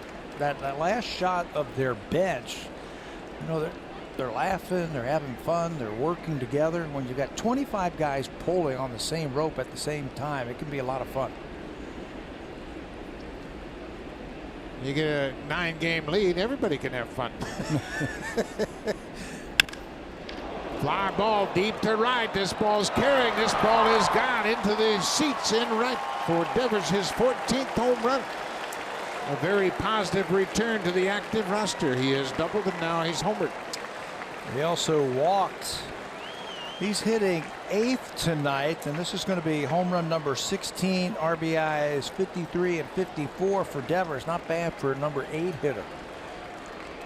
Looked like a breaking ball from Jake Petrichka down and into a lefty, and that's right where they like it. Down and in. Watch how he can get to this ball quickly when it's like that. Head down. Sweet looking swing. 4th home run the Red Sox have hit in this series. Sandy Leon, the catcher, fouls off the first pitch.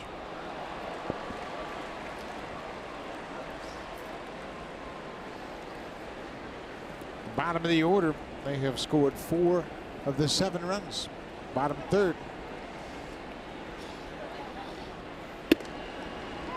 That was the mantra of the Blue Jays in 15 and 16. Yes. Get the bottom of the order on base, and the big guys, top of the order, will drive you in. Yeah, you turn it over. 2, 3, and 4 for the Blue Jays. Just did a lot of damage that season. You get those guys on, and now your best hitters are hitting in RBI situations.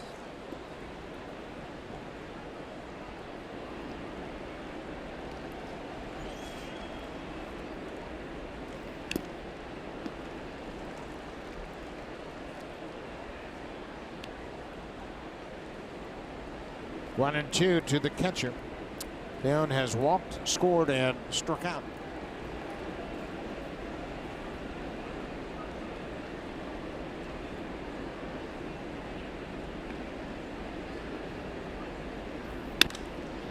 Line into the glove of Travis. Timed his elite perfectly. 1 out. Let's check in with Jamie Campbell.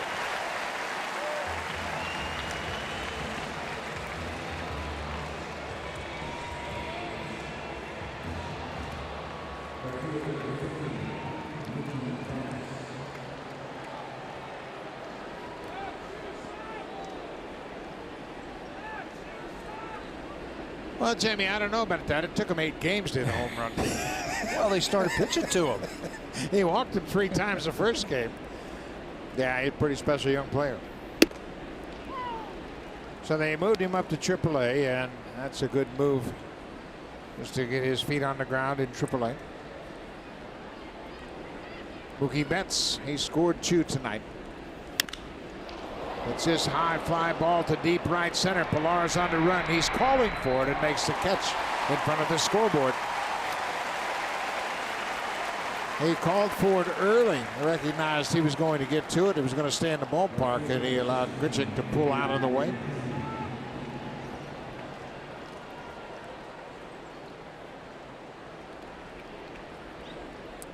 Two outs for Andrew Benintendi. He's had a perfect night at the plate as well. Walk, sac fly, and a double.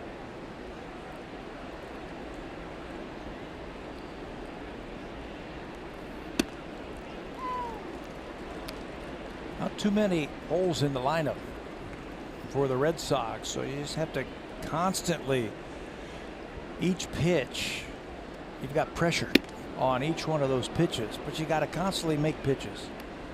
Just to tackle. I thought Marcus Stroman did a good job last night of attacking the strike zone and getting himself into good counts to finish off the hitters. Stroman was the aggressor in that game without question. He set the tone. He took command of that game and held the Red Sox to just 2 hits.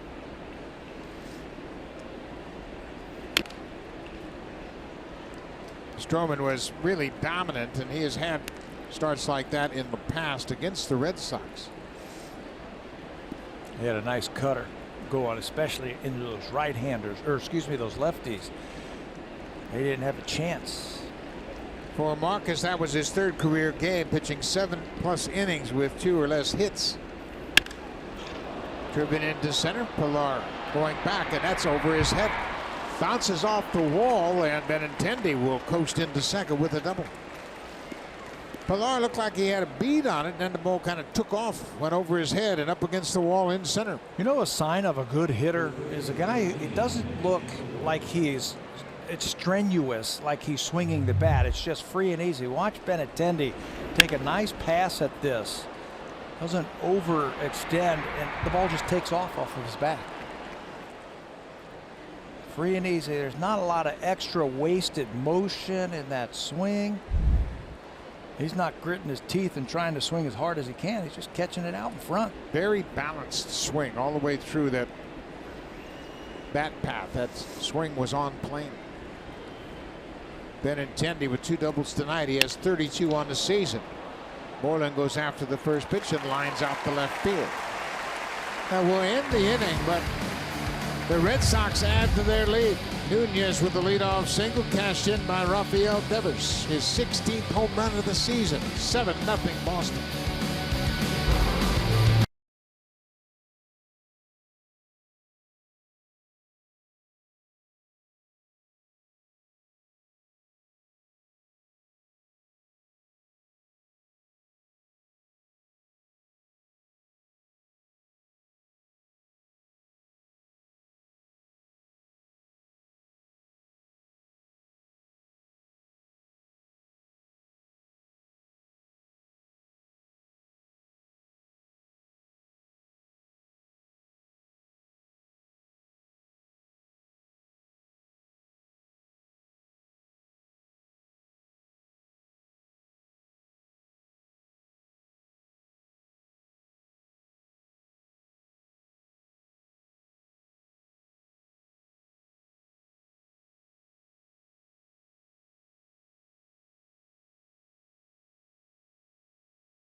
Presented by Bacardi. On Friday, August 10th, 2 events, 1 night.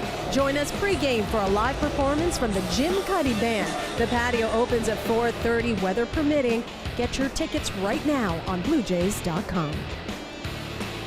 Hopefully it'll clear up by then, and we will have that pregame party on Friday. The Jim Cuddy Band scheduled to play this Friday, August 10th. Friday Fan Festival outside. The Red Sox have a 7-0 lead, and Brian Johnson has been impressive. He's allowed just 2 hits to the Blue Jays, and there's a check swing roller up the first base line. Johnson jumps on it in foul territory. He's had the Blue Jays off balance all night. When they're looking for the fastball, he's dropped that slow curveball in there when he needs to, and they're looking for that slow curveball. He's thrown his slider or his fastball. He's just really pitched and kept the Blue Jays off balance all night. Brian Johnson's longest start of this season has been 6 innings. That was his first start of the season versus Miami. Well, he can go longer tonight. He's only thrown 68 pitches to this point. That's a Martin catching up with Petrichka, talking about the flight of some of those pitches. Breaking ball. That's a foul ball. Nice play by the ball boy down the left field line. Had it played perfectly.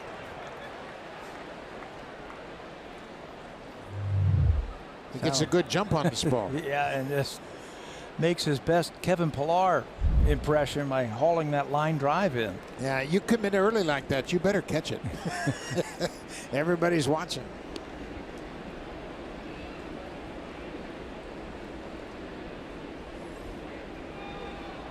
Ball on a strike to Randall Grichuk. Curveball missed outside.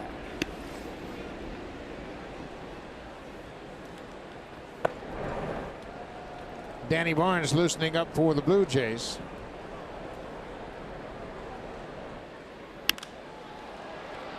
Popped up down the right side. Long run for Mookie Betts. He calls for it and gets there to make the catch in foul territory. Boy, that was a very determined effort by Betts. He knew it was going to be a tough play for the first baseman, Moreland. So he had a straight route to it and took charge and called Moreland off. I was watching Moreland, and at the last second, he looked up. This is an easier play for the outfielder. Watch Moreland go back and then look to see where his right fielder is. He said, Mookie, come here and help me out. And he picks it out of the air for the first out. Yeah, that's where the first baseman is going. You got it, you got it. Devin Travis has flied out to center both times he's come up.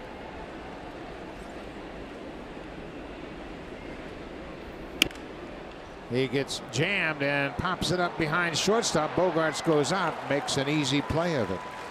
2 quick outs for Johnson here in the 6th. You know, being an athlete and having team speed doesn't just show up when you're on offense. Right there, those last 2 plays shows the kind of team speed that the Boston Red Sox have. Mookie Betts going a long way to get the first out. Jackie Bradley, of course, one of the best center fielders in all of baseball, but a lot of range right there from your shortstop to go out and get that short pop-up. Justin Smoak goes after that breaking ball, hits it into foul territory. This team in the seats. This team, Buck, reminds me a little bit, the more I watch it, like the 92-93 Blue Jays. A lot of athletes all over the field. They could beat you different ways. Their speed shows up on defense. Hard to get the ball by them. They run the bases very well. Go first to third. They'll steal bases. Blue Jays could do that in those World Championship years. You know, baseball has been around for a long time, and you can't reinvent the game. But you can refine the fundamental aspect of the game and take it to a new level, and that's what the Red Sox have done this year. Smoak has another hit. He got that high breaking ball and rips it into center. Smoak hit a double in the 4th. That set a new career high with 30 doubles, and now he has his 2nd hit in 3 trips. Nice adjustment tonight for Smokey against that Brian Johnson curveball. Remember, he got him to swing and miss his first time up. Then he doubled off of it. His next time up, there's a high breaking ball, and Smokey from the right side. That's a good looking swing.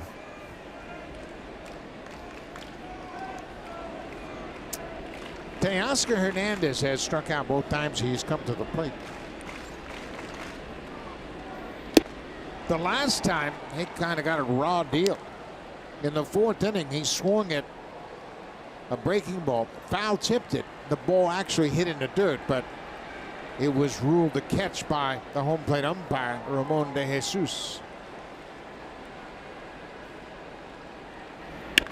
There's a drive to left. Get up, ball. This ball's going to go. 2-run home run for Teoscar Hernandez. And the Blue Jays are on the board.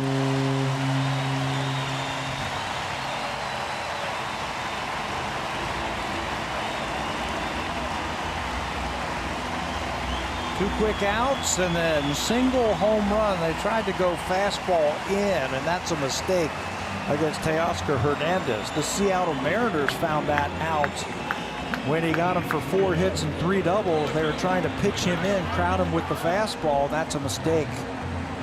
You might want to go up in a way, but in. He's too quick, and he's got outstanding power. 17th home run of the season. That ties him with Solarte for second most on the Blue Jays. Watch the catcher, Sandy Lewin, says, give it to me in and up. Ryan Johnson doesn't get it there, and Teoscar does the rest. Another tapper back to the mound. Johnson, Tim Orland, that ends the inning, but the Blue Jays break through finally in the 6th inning. Justin Smoak with a 2-out single. Teoscar Hernandez turns one around. He gets the fastball, jumps all over it, hammers it to left field. Home run number 17. The Blue Jays are finally on the board.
Telecast is presented by authority of Rogers Blue Jays Baseball Partnership and may not be reproduced or retransmitted in any form.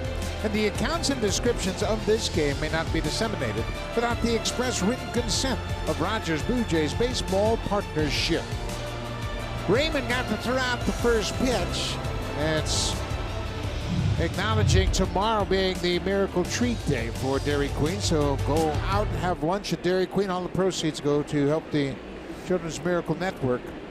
It'll be a big day, and you treat yourself to lunch at the Dairy Queen.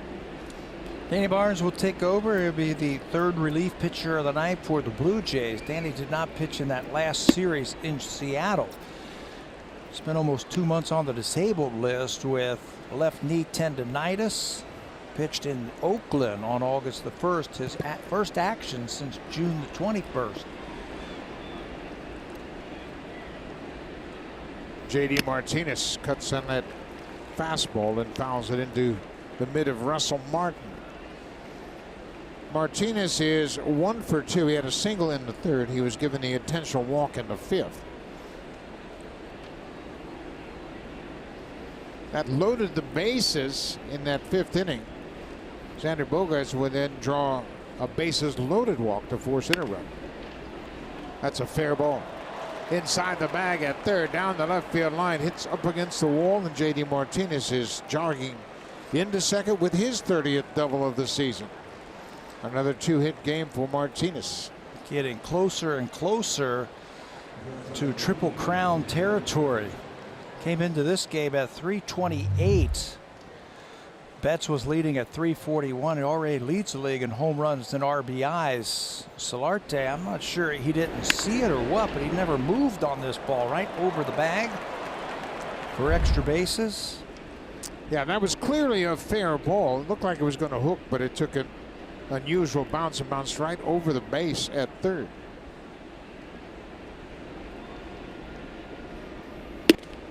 Xander Bogaerts goes after that first pitch and misses. J.D. Martinez with another extra base hit. He is 1 for 2 tonight now. He's at 329. So that puts him 12 points off the lead. Bogaerts drives this one in the alley and deep in right center, and that ball is off the wall. Martinez is around third. He's headed for home, and Bogart slides in with a double. His third RBI of the night. He had a sac fly, a bases loaded walk, and now he's got an RBI double. He looked aggressive from the first pitch. Lifts that leg and hits a ball to right field off the base of the wall. You mentioned J.D. Martinez. That run now gets him up to 82 runs scored. That ties him with Mike Trout for third in the American League. Only Lindor and Mookie Betts have scored more runs than Trout and Martinez.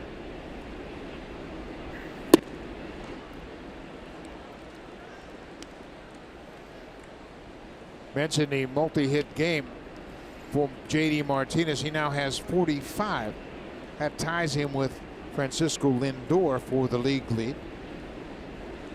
Good hitters, they get those second and third hits, don't they? Yeah, they stay hungry for those hits.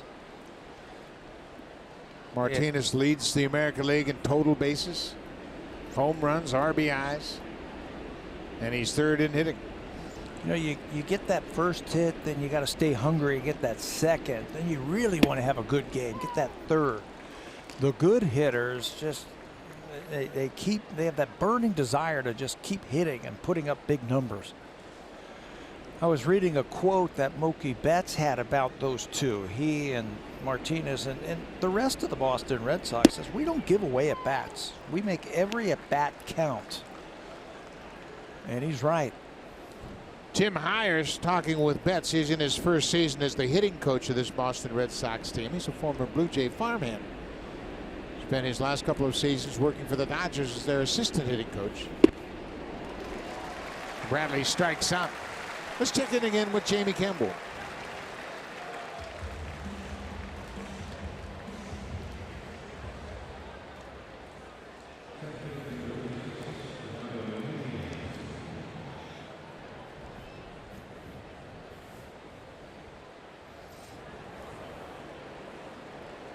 For Stanton, his 27th home run. It's his first grand slam. And that has given Severino a little breathing room. Severino charged with 2 earned runs in 2 innings. Severino gave up 2 in the first. The Yankees got 6 in the top of the second. Lucas Giolito giving it up again tonight.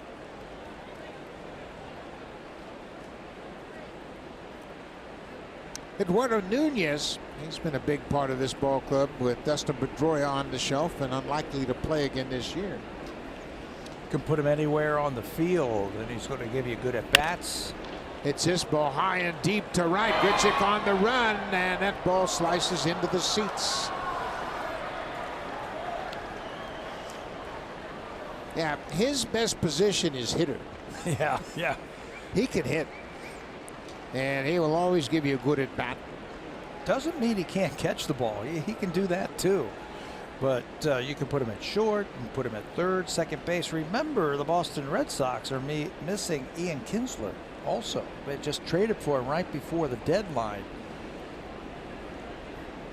He has some speed. He's a dangerous hitter and a good glove man. Nunez is now 31 years old. Came to the big leagues the first time with the New York Yankees back in 2010. Spent parts of 4 seasons with the Yankees and 3 years in Minnesota, a couple of years in San Francisco. And this is his second season with the Red Sox. He's a very interesting player. Yeah, I think he really came into his own when he went to the Giants and got a lot of playing time and consistent playing time. Hot shot. Diaz has it on one hop. Plenty of time to throw out Nunez.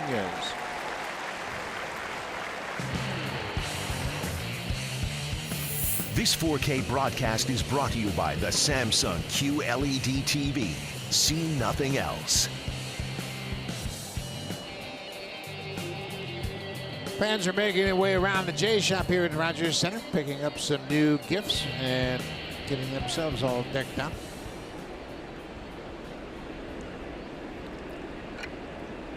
Rafael Devers, in his first game off the disabled list, has had a perfect night at the plate. He doubled in the third, walked in the fourth, and hit a 2-run home run in the sixth. He was on the disabled list. Was it a hamstring injury? I believe so, and they were just going to make sure he was good. Well, they activated. Change up for a strike. He goes down and he has one rehab game. Hits a home run, drives in a couple of runs, comes here. Had an extensive workout out on the field yesterday before the game. They activated him before today's ball game. Had a big workout yesterday. You can tell he was ready.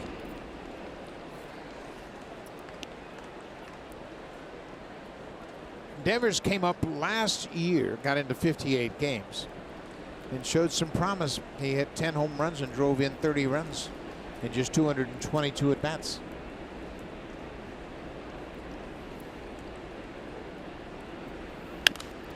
Pops this one up over near the Blue Jays dugout. Solarte giving chase. He's got room and overruns it. They had a long run and he had some room to make the catch, but he got too far underneath it and can't make the catch.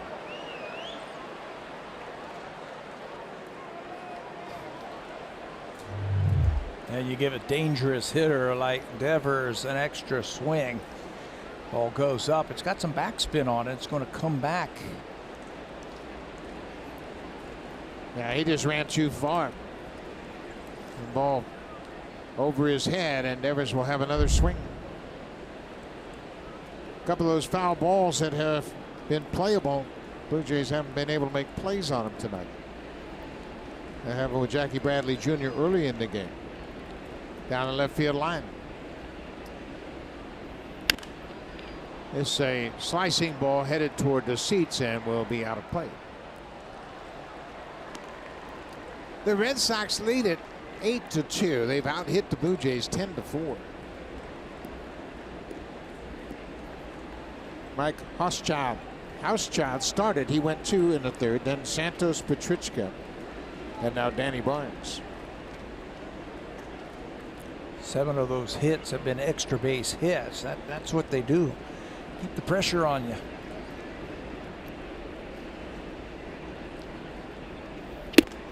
High fastball. Endeavor swings and misses. That'll end the inning. But the Red Sox get another run. Xander Bogaerts with his 3rd RBI of the night. Brian Johnson in command.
On Sportsnet, catch the world's biggest stars as they compete for the prestigious Premier League title. The Premier League returns August 11th right here on Sportsnet and Sportsnet World. Another great crowd on hand here tonight. 36,798 to watch the Blue Jays and the Red Sox. Brian Johnson has been terrific. Walked the batter, struck out 5. And he has a comfortable 8-2 lead as he starts the 7th. Pretty economical also with 80 pitches. It took him 104 pitches in his last start to throw 5 innings. But a lot of that was because he had 11 strikeouts. Tonight, just 5 strikeouts.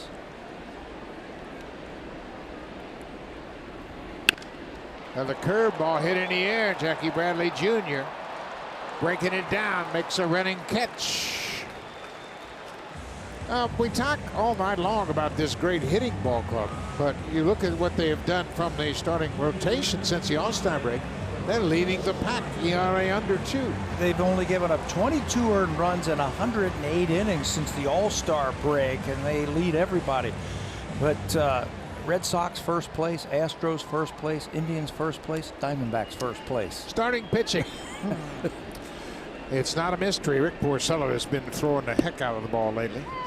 They've allowed 1 or no runs in 10 of the 16 games since the All-Star break. That's pitching. Yeah, it's been terrific. They've allowed just 7.88 hits per 9 innings. They don't allow base runners. And Porcello has tweaked his sinking fastball a little bit, and he's gotten dramatic movement on it.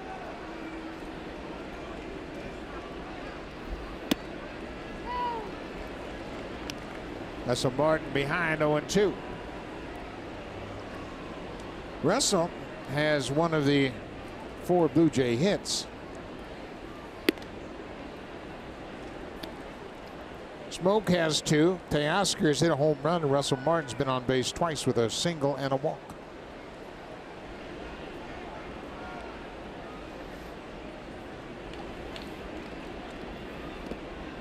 Laid off that breaking ball.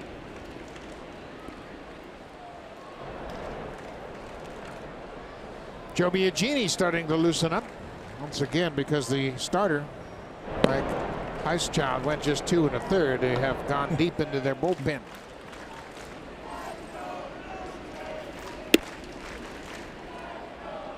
Terrific pitching matchup tomorrow in the series finale. Rick Porcello will go up and tee it up against Ryan Borucki.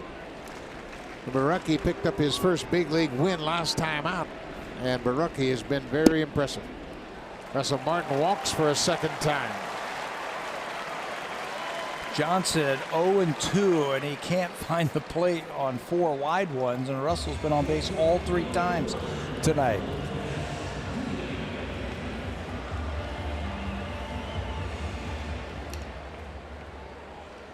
Red Sox bullpen is quiet. You know, Ryan, there he is right there. We'll get the start tomorrow. You know, he's chomping at the bits. It's the Red Sox. Had a short outing against them the first time he faced them. Yeah, and last time out he was terrific pitching against the Seattle Mariners. Borucki went 8 innings, allowed 1 unearned run on just 4 hits. Diaz tried to check and hold his swing, but went around. His shortest outing of his young career was against Boston, just 3 innings at Fenway.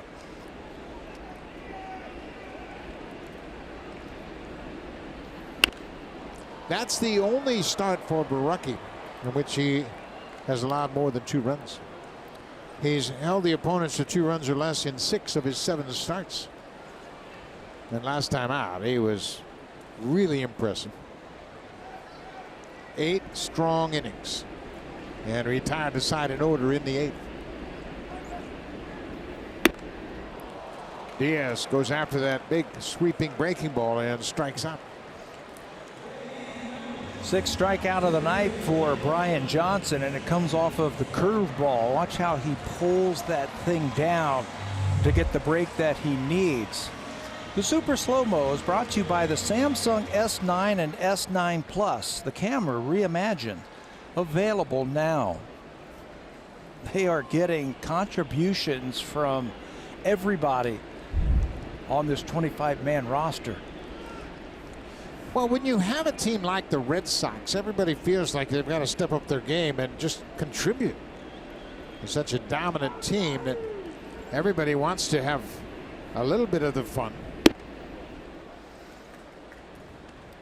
And they're doing it without some of their key parts. Eduardo Rodriguez is on the DL. Chris Sale will come back off the deal on Sunday.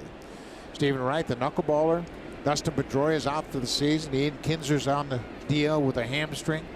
Their two catchers are both on the DL. Like Swihart and Christian Vasquez.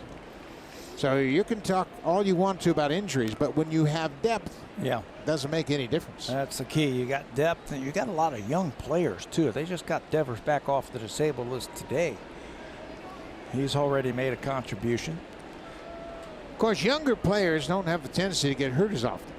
They're younger, they're looser, a little more flexible. Pilar hits a base hit to left field. Martin stops at second. And that base hit might get the Red Sox bullpen up and working. Yeah, you can tell Brian Johnson right now, he doesn't have the finish on his breaking ball or his fastball these last couple of innings. They're going to get some action going in that pen. I don't know if that is somebody's sign or he's saying get two relievers out. Well, they don't have a left-hander. As you look at the Pilar base hit, that was center cut down the middle. So the Red Sox, they're still not on the mound, but they're starting to stir.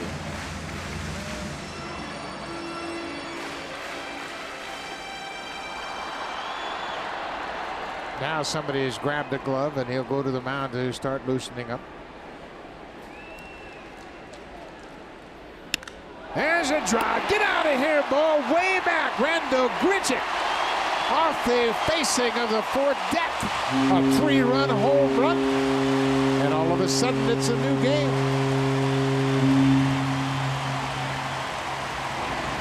You were right about Johnson. He just couldn't get that ball down. No, it doesn't look like he has that finish like we saw earlier in the game. Blue Jays have taken advantage of it here with 2 outs.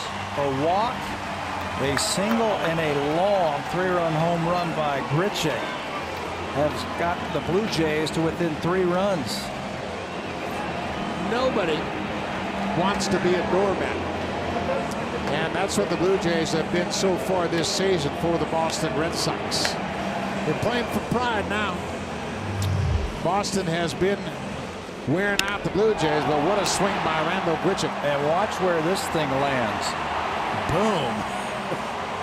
Right off the windows of the new Sportsnet grill in deep left field. Boston has won 11 of the 14 games these two teams have played. And the Blue Jays are showing a little bit of heart here in the 7th inning. Devin Travis takes a strike. It's 8-5 now, Boston. A little bit of a breather for Brian Johnson as Heath Embry starts to get up and get loose quick. Bouncing ball, big hop for Devers at third. He throws Travis out. That ends the inning, but the Blue Jays a little exciting 7th inning. Martin walked with 1 out. Pilar single with 2 outs, and Randall Grichuk hits a 3-run home run. His 15th of the season gets the Blue Jays within 3.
Brought to you by the 2018 Honda Odyssey. With available Honda Vac, it always bats cleanup. It's always pretty to watch these types of home runs. Slider down and in, he barrels it up. And watch where this thing ends up 442 feet later. Off the facing of that deck, it left here at 110 miles an hour and got the Blue Jays right back into this game. For Grichuk, that's his 15th home run of the season. Boy, what a second half to his season he has put together. His career high in homers came in 2016 playing for the Cardinals. He had 24 home runs that year. But Grichuk, after a very disappointing start to his season, has really come on in the second half. Joe Biagini in to start the 8th inning. First time that Joe has pitched in this series. And I think John Gibbons wants to get him back out there as quickly as possible. Last time he faced the Seattle Mariners in that game against Seattle, gave up a couple of home runs, one to Cruz and one to Seager. 2/3 of an inning, 18 pitches, get him back out there. Sandy Leon has had an impactful series. He's gotten some key hits in this series so far. He drew a walk in the third, came around to score the second Red Sox run. Good sinking fastball. Biagini has had that pitch, and that one was with a lot of movement in a good place.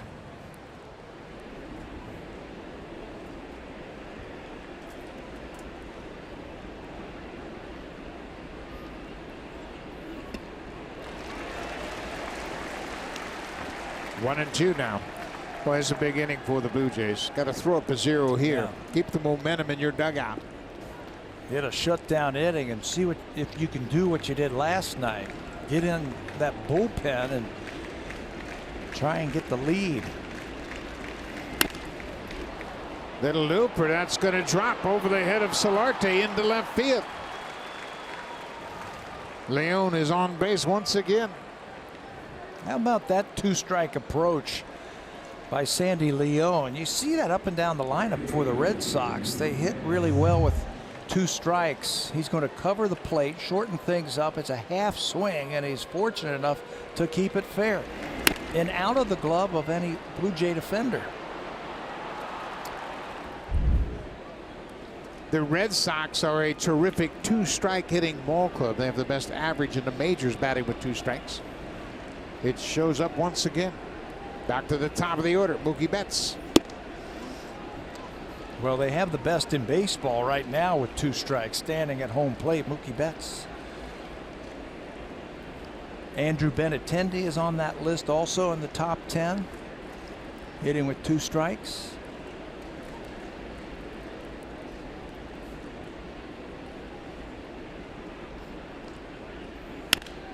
Ground ball pulled foul. Batting with 2 strikes is just a mindset.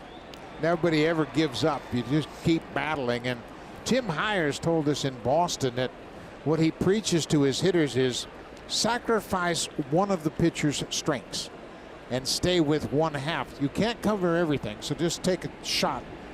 Try to guess with him and give up one of his strengths and try to battle the others. If you're chasing his pitches all around the strike zone, you're not going to get a hit. It'd be a dizzying type of at-bat. Kendrys Morales looking at some scouting reports for the pitcher. They're warming up down in the Red Sox bullpen. Morales will be the 3rd hitter in the 8th inning for the Blue Jays.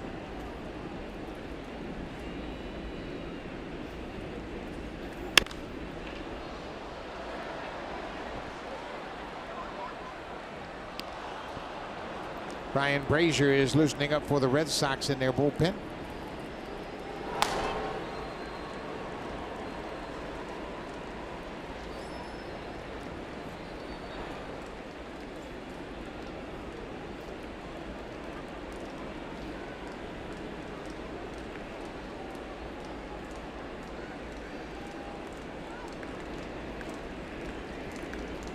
Two and two to Mookie Betts.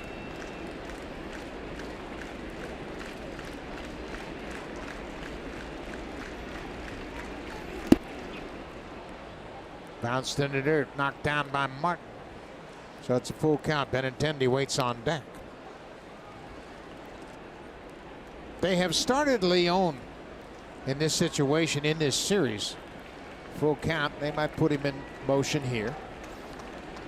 You're banking on Mookie Betts making contact here, staying out of the double play. Leon with a very short lead. He is not running. And Betts strikes out. First out of the inning for Biagini. That doesn't happen very often against Mookie Betts. Joe Biagini with the big curveball puts it in a good place over the plate. Just the 80th strikeout for Betts this season. He puts the bat on the ball more often than not.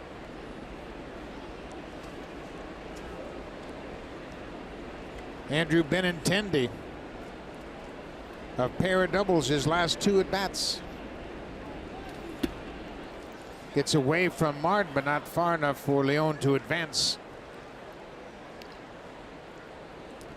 Betts has almost as many walks as strikeouts. That strikeout right there was his 60th. Yeah.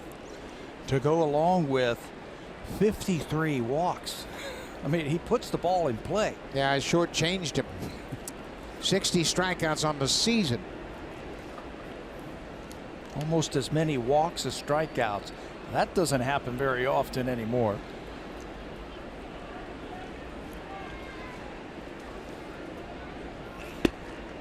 Another fastball misses downstairs. It's 2-0 to Benintendi.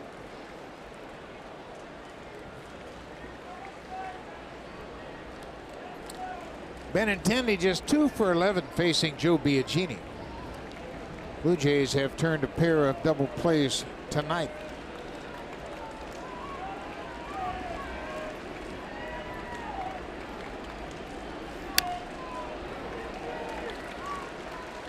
Two balls and a strike.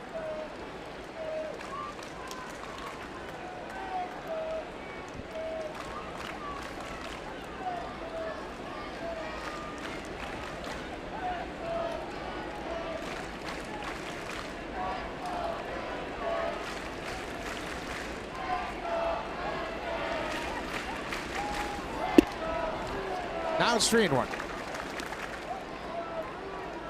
Biagini, the 4th reliever to work in this game. Blue Jays scored 3 runs in the bottom of the 7th.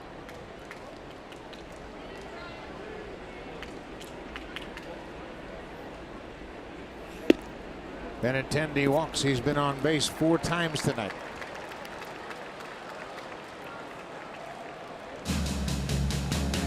Hurry in to earn 3 times the Aeroplan miles on everything in store and online from August 8th to 11th. Only at Home Hardware. Here's how.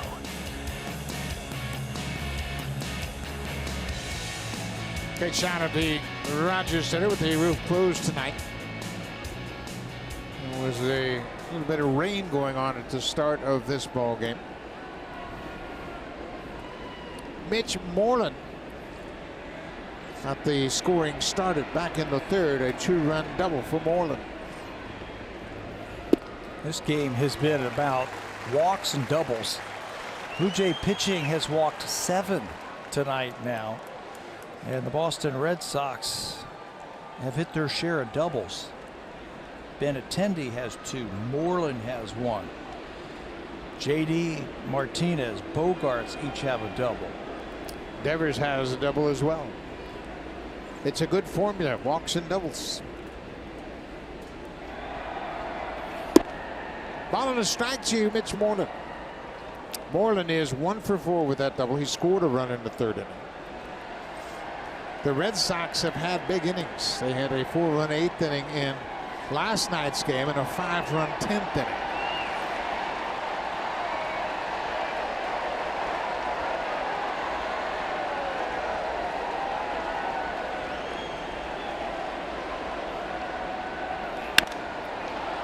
Fly ball. Pilar's on his horse near the scoreboard at the wall, makes the catch.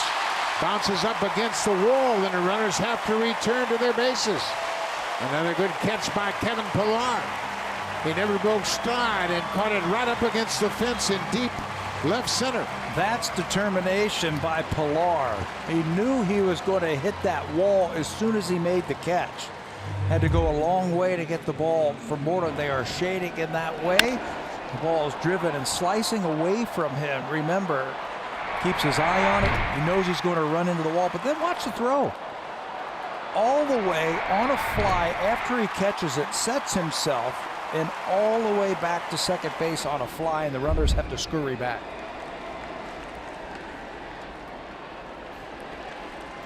J.D. Martinez. He's 2 for 3 with a walk. Runners weren't really sure when Pillar caught this ball, and he said, I got him at second base. And look at that, accurately to the bag. That's all with the fact that he's just come off the DL with a shoulder injury, that clavicle injury to the right side, and he slams up against the fence in center. Martinez hits one, and this is going to get down. Leon's around third. He's going to score. Benintendi ends up at third, and J.D. Martinez continues to deliver for the Red Sox. That's his 98th RBI of the season. And the Red Sox get one back.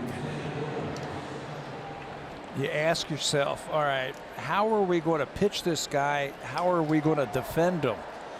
He hits the ball all over the place. They try to beat him with a fastball in. He inside outs that swing and shoves it into the outfield the other way for an RBI hit. Last night he hit a very similar pitch for a home run to left. He can really handle the bat, and he does it with some power. 9-5 Boston.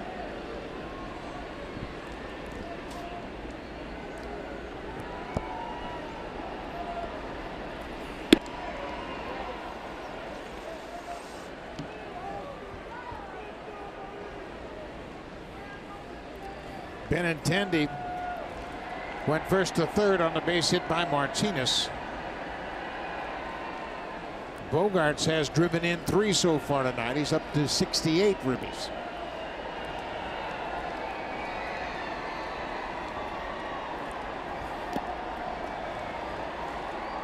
Bogarts last year played with a hand injury most of the season. That robbed him of his power. But he was still able to drive in over 60 runs. 62. And I'm not sure what Francisco Lindor has done tonight or Didi Gregorius, but if they haven't driven in a run, here's your leader in the American League for RBIs for a shortstop this season. You mentioned the 3 tonight, that gives him 68.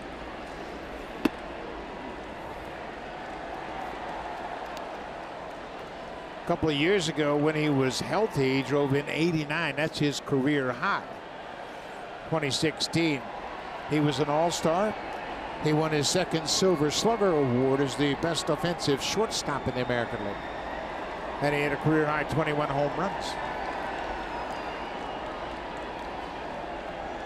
3-0 to Bogarts. He takes a strike. Jaime Garcia, the lone lefty in the Blue Jays pen, starting to loosen up. And we forgot to mention he's 25 years old. I mean, he's in the prime of his athletic career. And he takes ball 4. So once again, the Red Sox would load the bases. Bogarts draws his second walk of the night. That's 8 walks issued by the Blue Jays, 1 intentional walk. But the Red Sox keep the merry-go-round going. Again, I can't emphasize the importance of Sandy Leon in the 9th spot.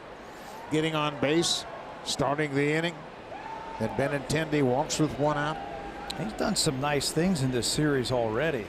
Might have saved the game yesterday with that defensive play up the third base line. In the 6th inning, a little chopper up the third base line. off the bat of Luke Maley, and he got on it quickly and tagged out the runner from third, Kendrys Morales. And it went to extra innings. If he doesn't make that play, Blue Jays win that game in 9 innings.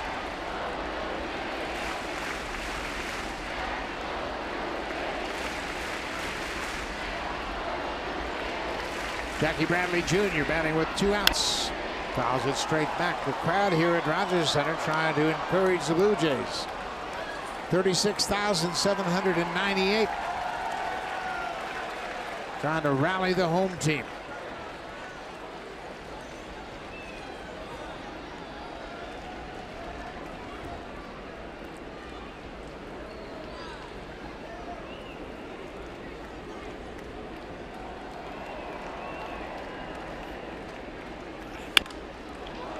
That's ripped into the seats. Russell went out there before this at bat, and it looked like he had a message for Joe. It wasn't about changing the signs because the runner at second base. It looked like it was about, hey, we need to be a little bit more aggressive and get ahead of these hitters. Then we can start doing something differently to get them out.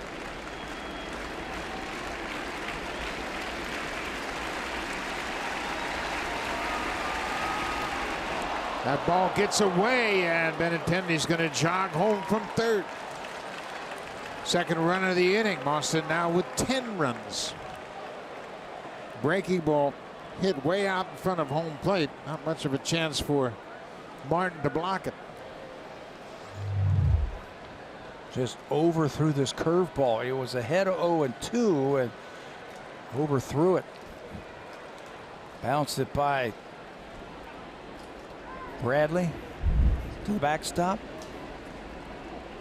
10-5. Second straight night the Red Sox have scored 10 runs.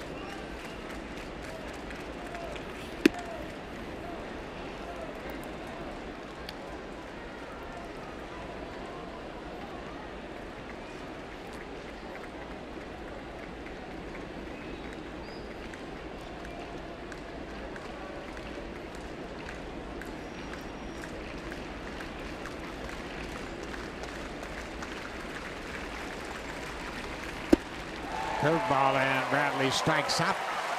But the Red Sox get 2 more in their half of the 8th. They take a commanding 10-5 lead as we go to the bottom of the 8th. Now time for Blue Jays Central Update. Here's Jamie Campbell and Cliff Floyd in the Samsung broadcast studio.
Sale, second time he's made a start in Sale's spot in the rotation, was impressive. Did a nice imitation of Chris Sale tonight. 7 innings. They give up 5 earned runs on 6 hits. The big blow was the Randall Grichuk 3-run home run in the 7th. But he certainly gave his team a good outing, going 7 innings. Yeah, a season high 7 innings, and his numbers don't look as good as the way he pitched. He did get charged with those 5 earned runs, 3 of them on that one blast. Ryan Brazier will come in now, and they are really happy with what they have seen from Brazier this season. The former Angel draft pick is now on the Red Sox after the A's released him in December. And he pitched in Japan last year. Pitched for Hiroshima in Japan, made 26 appearances, total of 30 innings. Boston signed him on March 2nd, signed him late after spring training had already started.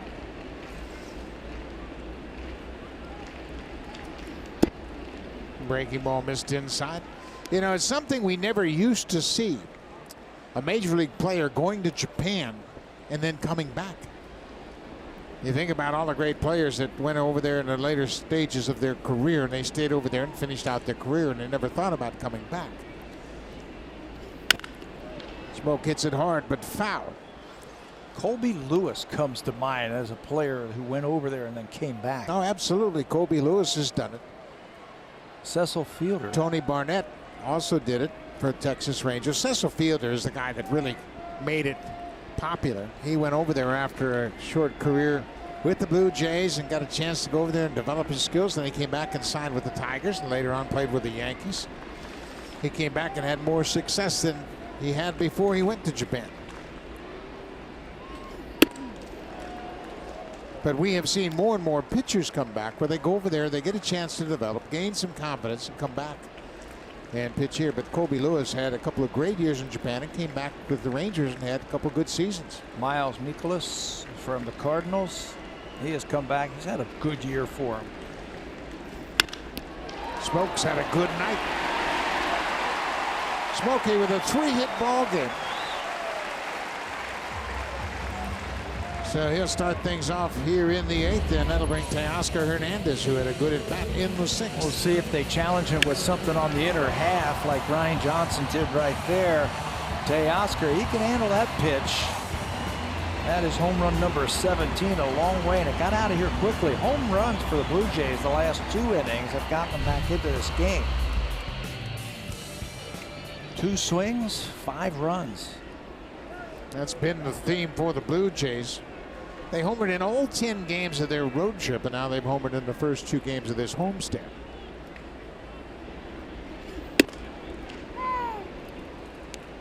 Good fastball at 96.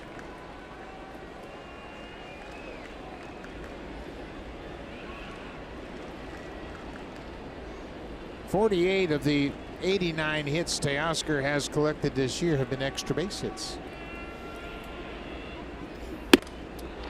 When he hits them, he does some damage. He likes what he sees from the Red Sox in his young career. Remember, he came up last September and had a good run in the month of September. And of course, the Blue Jays played the Red Sox in 2 different series. He's now hit 7 home runs in 19 games against the Red Sox.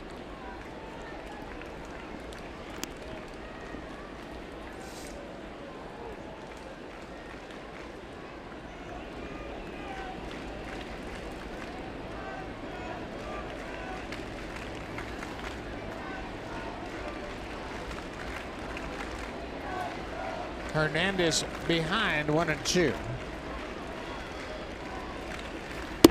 Outside.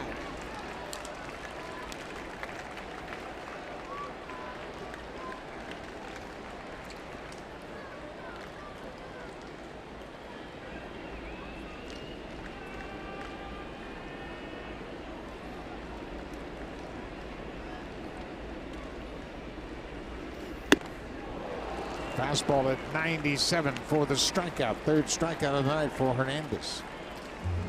Pretty good arm. Yeah, 97. He got a little time with the Angels back in 2013. It's that short arm speed. It's quick. It's a quick arm. So as a hitter, that thing gets on you quick. Brazier in 2013 appeared in 7 games for the Angels, a total of 9 innings. He did not pitch at all professionally in 2014. inside with the Oakland A's. Hard slider. Again, they like what they see. Came up at the beginning of July with the Red Sox. Made that first appearance since 2013. A couple pretty good left-handers there. One of them's on the shelf. Eduardo Rodriguez.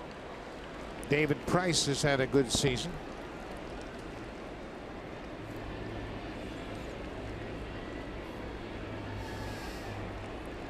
Kendrys Morales 0 for 3. Now he's behind 0-2.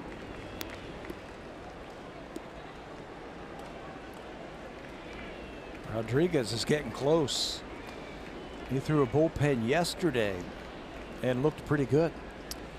Rodriguez for the season is 11-3 over 20 starts. Hard slider. Back-to-back strikeouts for Brazier.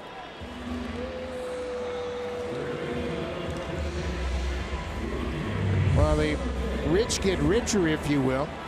The Red Sox have a good bullpen. Looks like they've added a quality arm in Frazier. He was a catcher in high school, changed to pitcher while he was at junior college. He was a 6th-round pick of the Angels, and he's finally getting a good chance here at the major league level.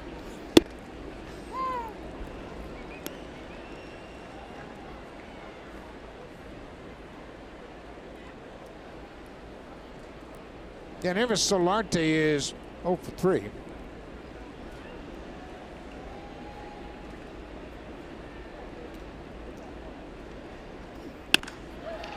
Ground ball. Bogarts backhands, knocks it down. He's not going to have a play. Bogarts was deep, right at the edge of the dirt. He'll be charged with an error on that play. Yeah, he backed up on that ball. And because they were in the shift, the only play that Bogarts had was over at first base. There's Nunez, the second baseman, way out in the outfield, so he's got to come up with this cleanly. He doesn't, backs up ever so slightly and can't get it into the webbing in the palm of that glove. That will be his 7th error of the season. It comes with 2 outs. Russell Martin has been on base all 3 times he's come to the plate. He's singled and walked twice.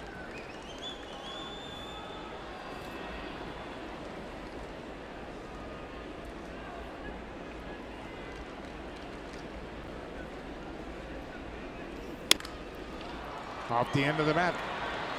Orland flips to Brazier. That'll end the inning. Blue Jays strand a pair. We'll head to the 9th. The Boston trying to make it 2 in a row here at Rogers Center.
Tomorrow in the series finale, Rick Porcello will go to the mound for Boston. He's coming off a terrific 86-pitch complete game. He allowed one hit, a home run to the Yankees. That was it. Brian Borucki won his first big league game last time out against Seattle. That's all at 6:30 p.m. Eastern time. That's Jamie Campbell in the pregame show. That's 3:30 Pacific time.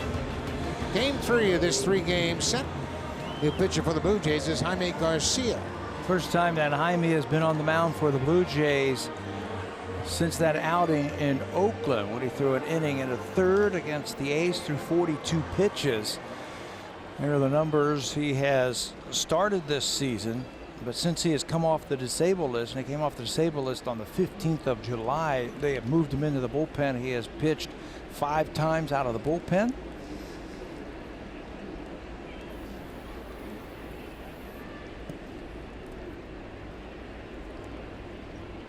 Eduardo Nunez, the number 7 hitter, will lead things on. Goes after the first pitch, as he often does. Oh yeah, you can't walk this guy. He is ready to swing it.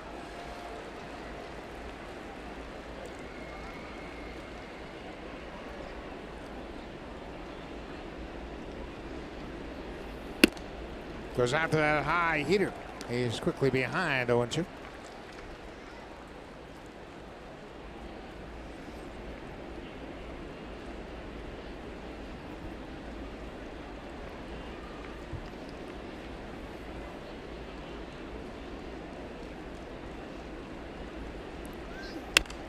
Breaking ball, he fights off to stay alive. You know, mentioned that he doesn't walk a lot. He's only walked 13 times all year. So now you're ahead 0-2. See if you can get him to chase something off the plate. Maybe bounce a breaking ball or a high fastball, something away from the strike zone. I think Russell wants a high fastball here. That's popped up down the left side. Solarte into foul ground, makes the catch. Nunez is retired, one away in the ninth. That was good pitching right there. As soon as he got ahead, you didn't have to throw a strike. Jaime's had his times coming out of the pen. He had a nice 3-inning outing against Minnesota. Retired all 9 batters against Minnesota, then followed that up 2 days later. Had 2 very clean innings against the same Twins. Rafael Devers, he's had a nice return to the lineup. He's doubled, home run, and he's walked. Home run number 16 for Devers.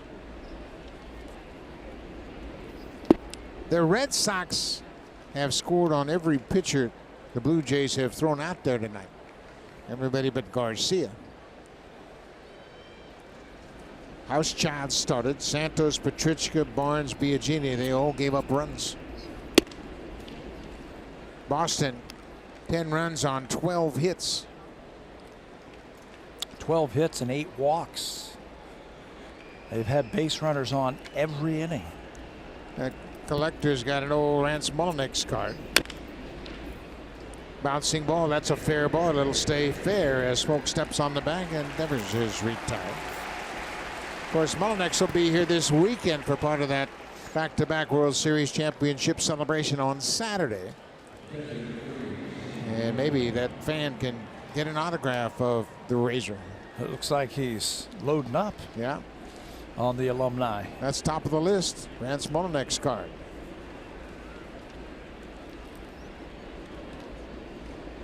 Sandy Leon is a switch hitter. He'll turn around and bat right-handed for the first time. Leon scored a pair of runs out of that 9th spot.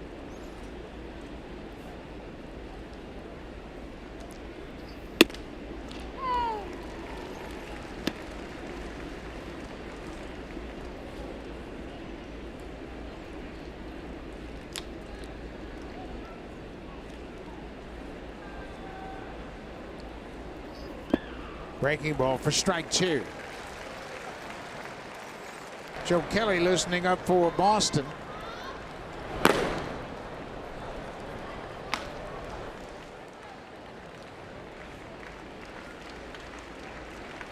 Kelly pitched in the game last night through 16 pitches. High fastball. Jaime Garcia retires the Red Sox in order. Strikes out Leon. We'll go to the bottom of the ninth. Boston has a 10-5 lead. Joe Kelly coming out of the pen.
On Sportsnet. Presented by Honda at the Model Clearout event. The real victory lap is the drive home. For the second straight night, Boston has scored 10 runs against the Blue Jays pitching. They scored 4 runs in the third inning.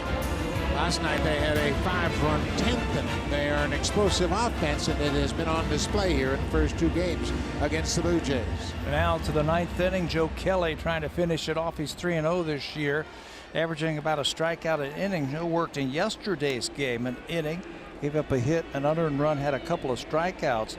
The bullpen for the Red Sox was busy yesterday. After Drew Pomeranz only threw 4 2/3 innings, they needed 6 relievers to finish off that game. Joe Kelly was one of them. He's got a big fastball. Kelly worked the 7th inning, and he was victimized by a couple of errors. Benintendi and Kelly himself made an error. First pitch fastball. Diaz hasn't seen a first pitch fastball that he doesn't like. He rips it to right field for a base hit. That's one of those get-me-over fastballs with a 5-run lead, and Aledmys Diaz wasn't going to let it go by him. Watch him keep that shoulder closed and hit that ball the other way.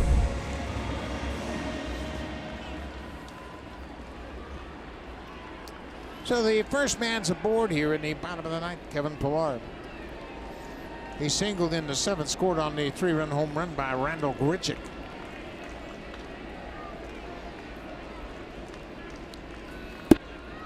First pitch breaking ball from Kelly.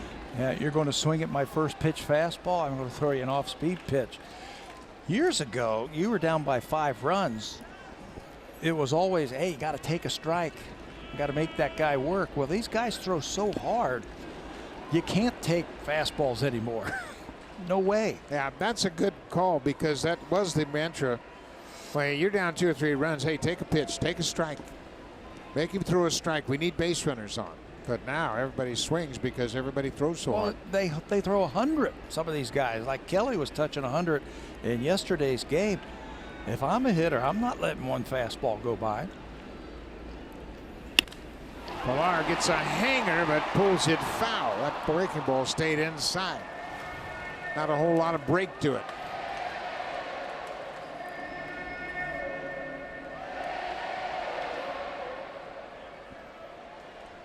How about that? That's the first Vladdy Jr. jersey we have seen, and Buffalo Bison's jersey on display here. He's 3 for 4 tonight and hit his first AAA home run. Pillar strikes out, and he's complaining about a quick pitch. Pillar felt like Kelly quick pitched him for the strikeout.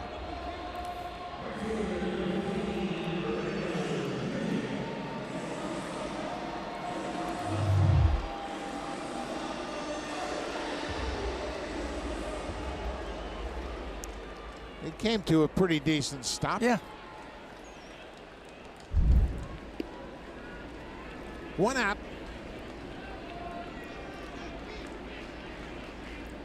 Back to the top of the order, Randall Grichuk. Breaking ball for a strike. Grichuk hit a long home run in the seventh, a 3-run homer. His 15th home run of the season.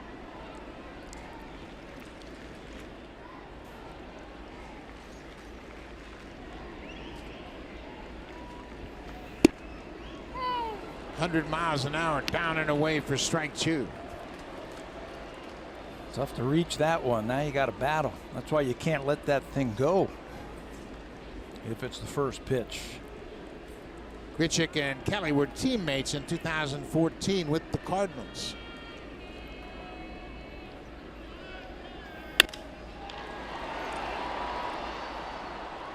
Grichuk was just 22 years old. Kelly got into just 7 games old starts.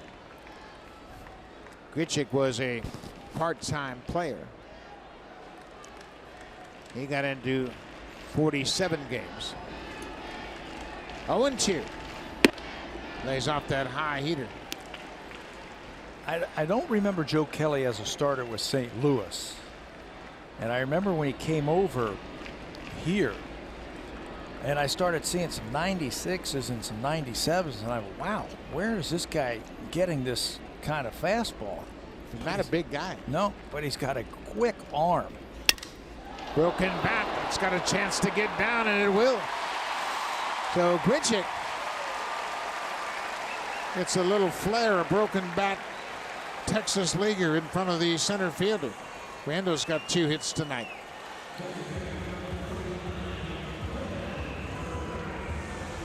Diaz stops at second. Goes back to the breaking ball. It jams him, hits it, shatters his bat. But that's a good thing. By shattering that bat, Jackie Bradley in center field is not going to get to that ball. Devin Travis has gone hitless so far. He's 0 for 4.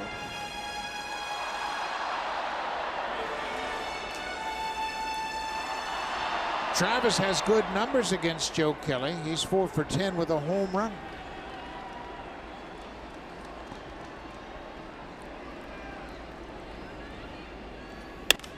Goes after that curveball after watching Kelly jump ahead with a breaking ball. He was looking for it and got it.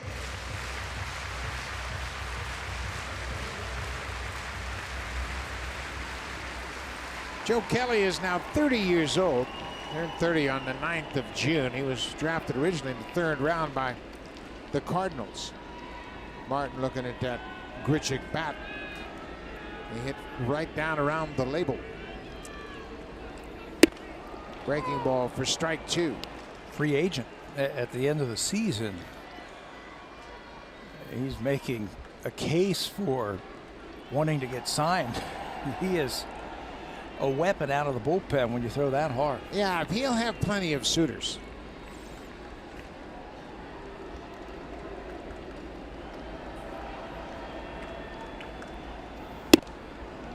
.101. We mentioned that he's not really big in the stature. He is listed at 6'1". That might be a stretch. But he's got a big arm. Yeah, it's fast. It's a fast arm.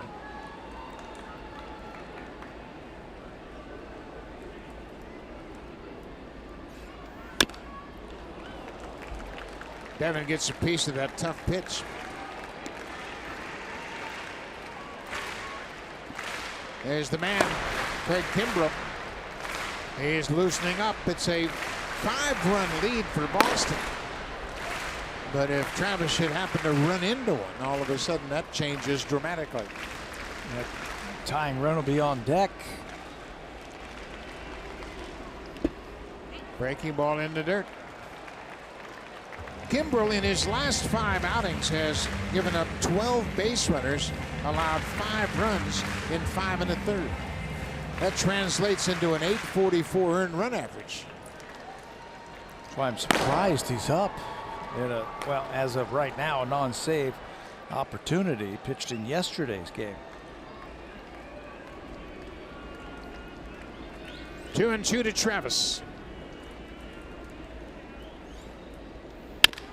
Bouncing ball up the middle. Bogart steps on second, goes to first, and that's the ball game. The Red Sox complete the double play to end the ball game. A 6-3 double play, and they had a big offensive night from everybody up and down the order. They scored 10 runs for the second night in a row, and again, this is about doubles and walks. They had 6 doubles as a team, and they took advantage of 8 base on balls by the Blue Jays to score those 10 runs. Just 2 swings of the bat by the Blue Jays got them their 5 runs.